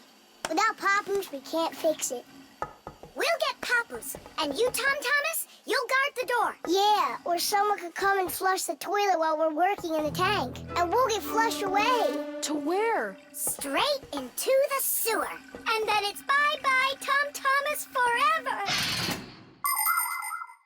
The sewage system is a huge network of pipes that run underground. This is where the dirty water from sinks and the waste from toilets is sent. The sewage pipes then carry this dirty water to sewage treatment plants, where the water is cleaned before it is dumped into a river or the sea. Before the first sewage systems were invented, people would just dump their waste right out their windows onto the streets. Oh, the smell in the cities was just awful. Even the first sewage systems didn't put a stop to this terrible smell. This smelly problem wasn't solved until the invention of the modern toilet. At the bottom of the toilet is a bent pipe called the siphon that's filled with water that keeps the smell from getting back into the house. Don't ask me why, but no one goes through that door. It's a secret, Chusaka. Tom Thomas, ready to eat? Not now, Mom. Not even a cookie? All right. Here's what I need you to do. You guard the door so no one flushes the toilet. And that goes for you, too. Oh, it's terrible how much water's getting wasted. It's a good thing you noticed it. It was Tom Thomas who spotted it. Well, let's get to work. When your TV has broken, when your cell phone has broke, your laptop's barely working, the candles had a stroke. Don't ask us where we're going, for it's known far and wide that any kind of problem is clearer from inside. 1, 2, 3, inside we'll be all day and night. We fix things right. Papoose, wait.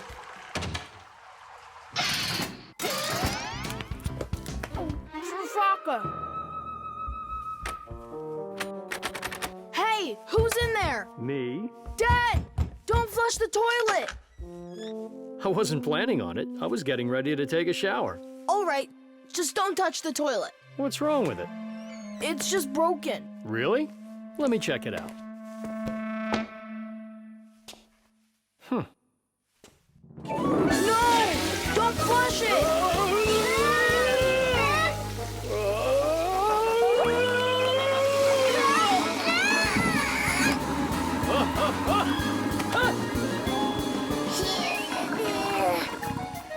I told you not to flush it! Dad, why? Ugh.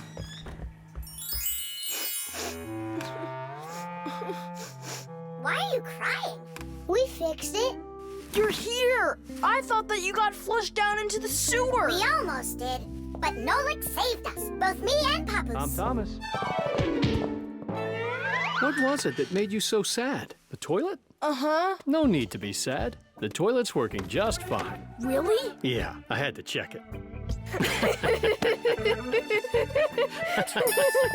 Now I need to go and check it too. Fasteners. And of course, all of the appliance's parts must be fastened good and tight.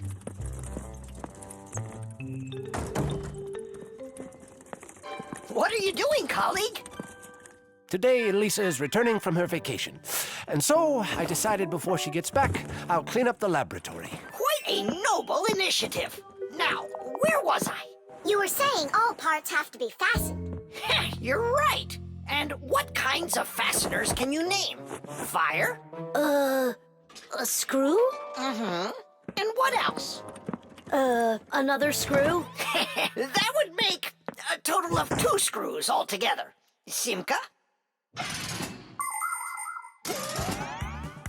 To fasten wood or plastic parts together, you can use nails. Nails are hammered in with a hammer. In metal or stone, you need to first drill holes for the screws. To help a screw hold better, it can be inserted into a special fastener called an anchor or wall plug. The difference between a machine screw and a wood screw is that wood screws have pointy ends. Machine screws go into holes that already have a thread, or into a nut. And what if there aren't any screws or nails around? Well, then a fixie can turn himself into a screw and screw himself in, like this. Masterfully done. Fire, think you can do it? Of course. Yeah! Nolik? Is it okay if I won't go? What do you mean you won't go? Wait, I started on the wrong foot. No, I guess it was the right one. Don't be scared. You've done this 1,000 times. Uh-huh. You're right. You had to make sure the appliance was turned off first. Yeah, I should have. This time it's not going to happen to you. It's all under control. Go on. I'm still scared to do it. How about you try again? And who came up with this dumb screw idea? According to legend, the screw was invented in ancient times by the great Archimedes. Using his screw-tight mechanism, Archimedes built a special machine for getting water out of a canal. In ancient Rome, people used wooden screws in presses to squeeze the olive oil out of olives. Screws were also used as parts of drills or as lifting jacks. But the use of screws as fasteners did not begin until the 15th century. Soon thereafter, screws became so popular that today it's almost impossible to find an appliance made without one. And if one of these little screws should fall out, we Fixies will come to the rescue. Because we don't just turn into screws when we need to hide from humans. We're always ready to do it when help is needed. Nolik, let's try it together.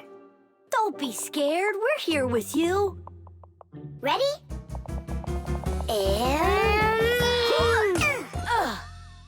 Nolik, watch me, son. I haven't screwed myself in over 100 years, but I'm not scared.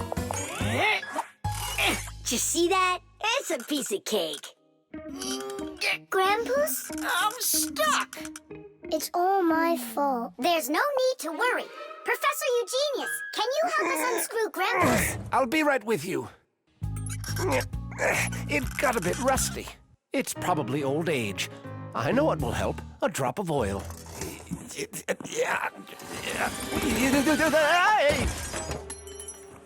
Ow! Oh. Professor Eugenius, are you okay? I'm okay. Thank you for asking. Look out, it's going to fall. We need to fasten the shelf to the wall.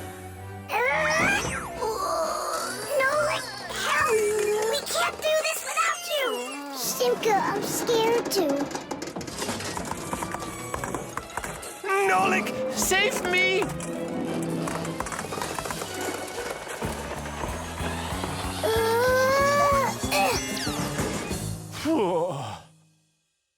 What's going on out there? No big deal, colleague. I just got a little bit buried.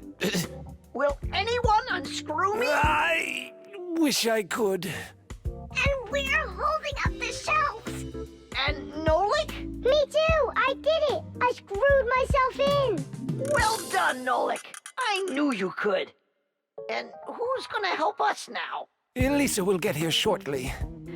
All right, we'll wait for Elisa. Yeah, just as long as her return flight isn't delayed.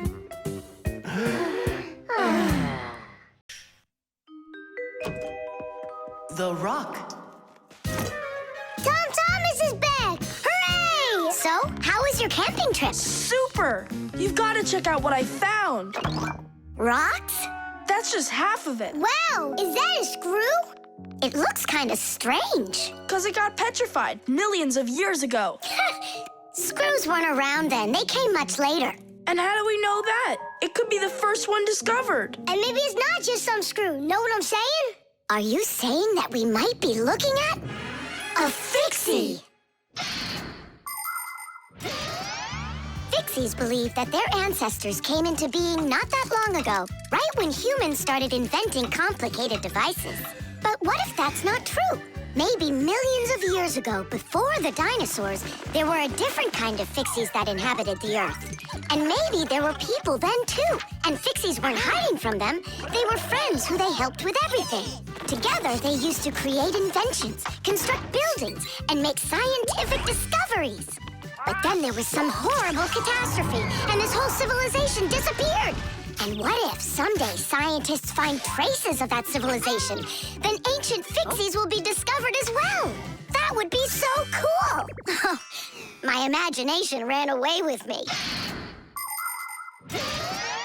You're right! He could be our great-great-grandpoos! Or a great-great-grandma's. Do you think maybe we could bring it back to life? We could screw it in somewhere. You get energy from electricity, right? What an idea! But what if our great-great gets super scared because everything is different?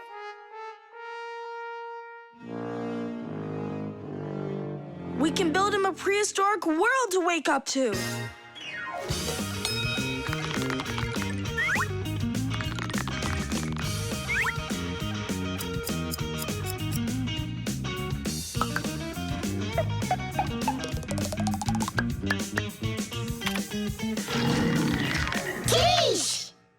Time to bring him back to life.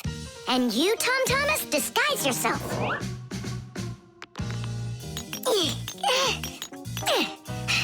We'll break him like this. We need a different way to do it. We need more power for this.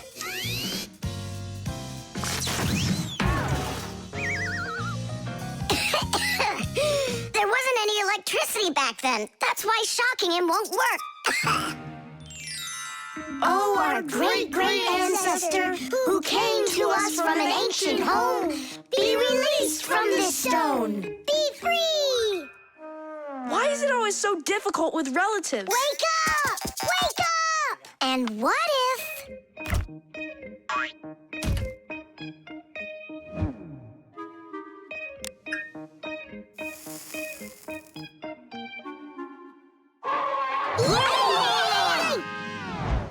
We've tried everything. This is just a waste of time. Let's sing that song about the screw.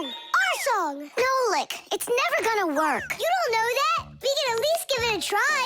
If you think a screw is nothing, take it out, but just beware. Everything will break without them, with no little screws in them. Look, it's moving. It's impossible. It really did. If you think a screw is nothing, take it out, but just beware. Tom Thomas, hey. Well, how was your camping trip? Seems to me quite a success. Yeah. So, let's see what you found there. Do you know what this is? Well, it's a rock. It isn't. It's the stalk of a sea lily. You mean a flower? An animal who lives at the bottom of the sea. Its stalk makes it look like a flower, like a lily. On planet Earth, there are lots of rocks. Some of them are hiding deep below the surface, and others appear with volcanic lava. Remember those fairy tales where an evil witch would turn everything living into stone? Well, it's really happened, just without any magic.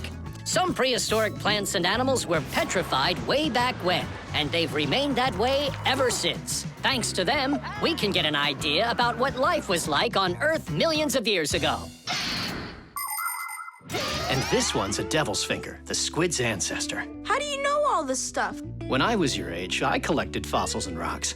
Let's go. I'll show you my collection. Do you think any of our ancestors were sea lilies? Shame. Why did I let myself get so carried away? There weren't any ancient Fixies in the world. But I still believe in them. They just haven't found the right rock.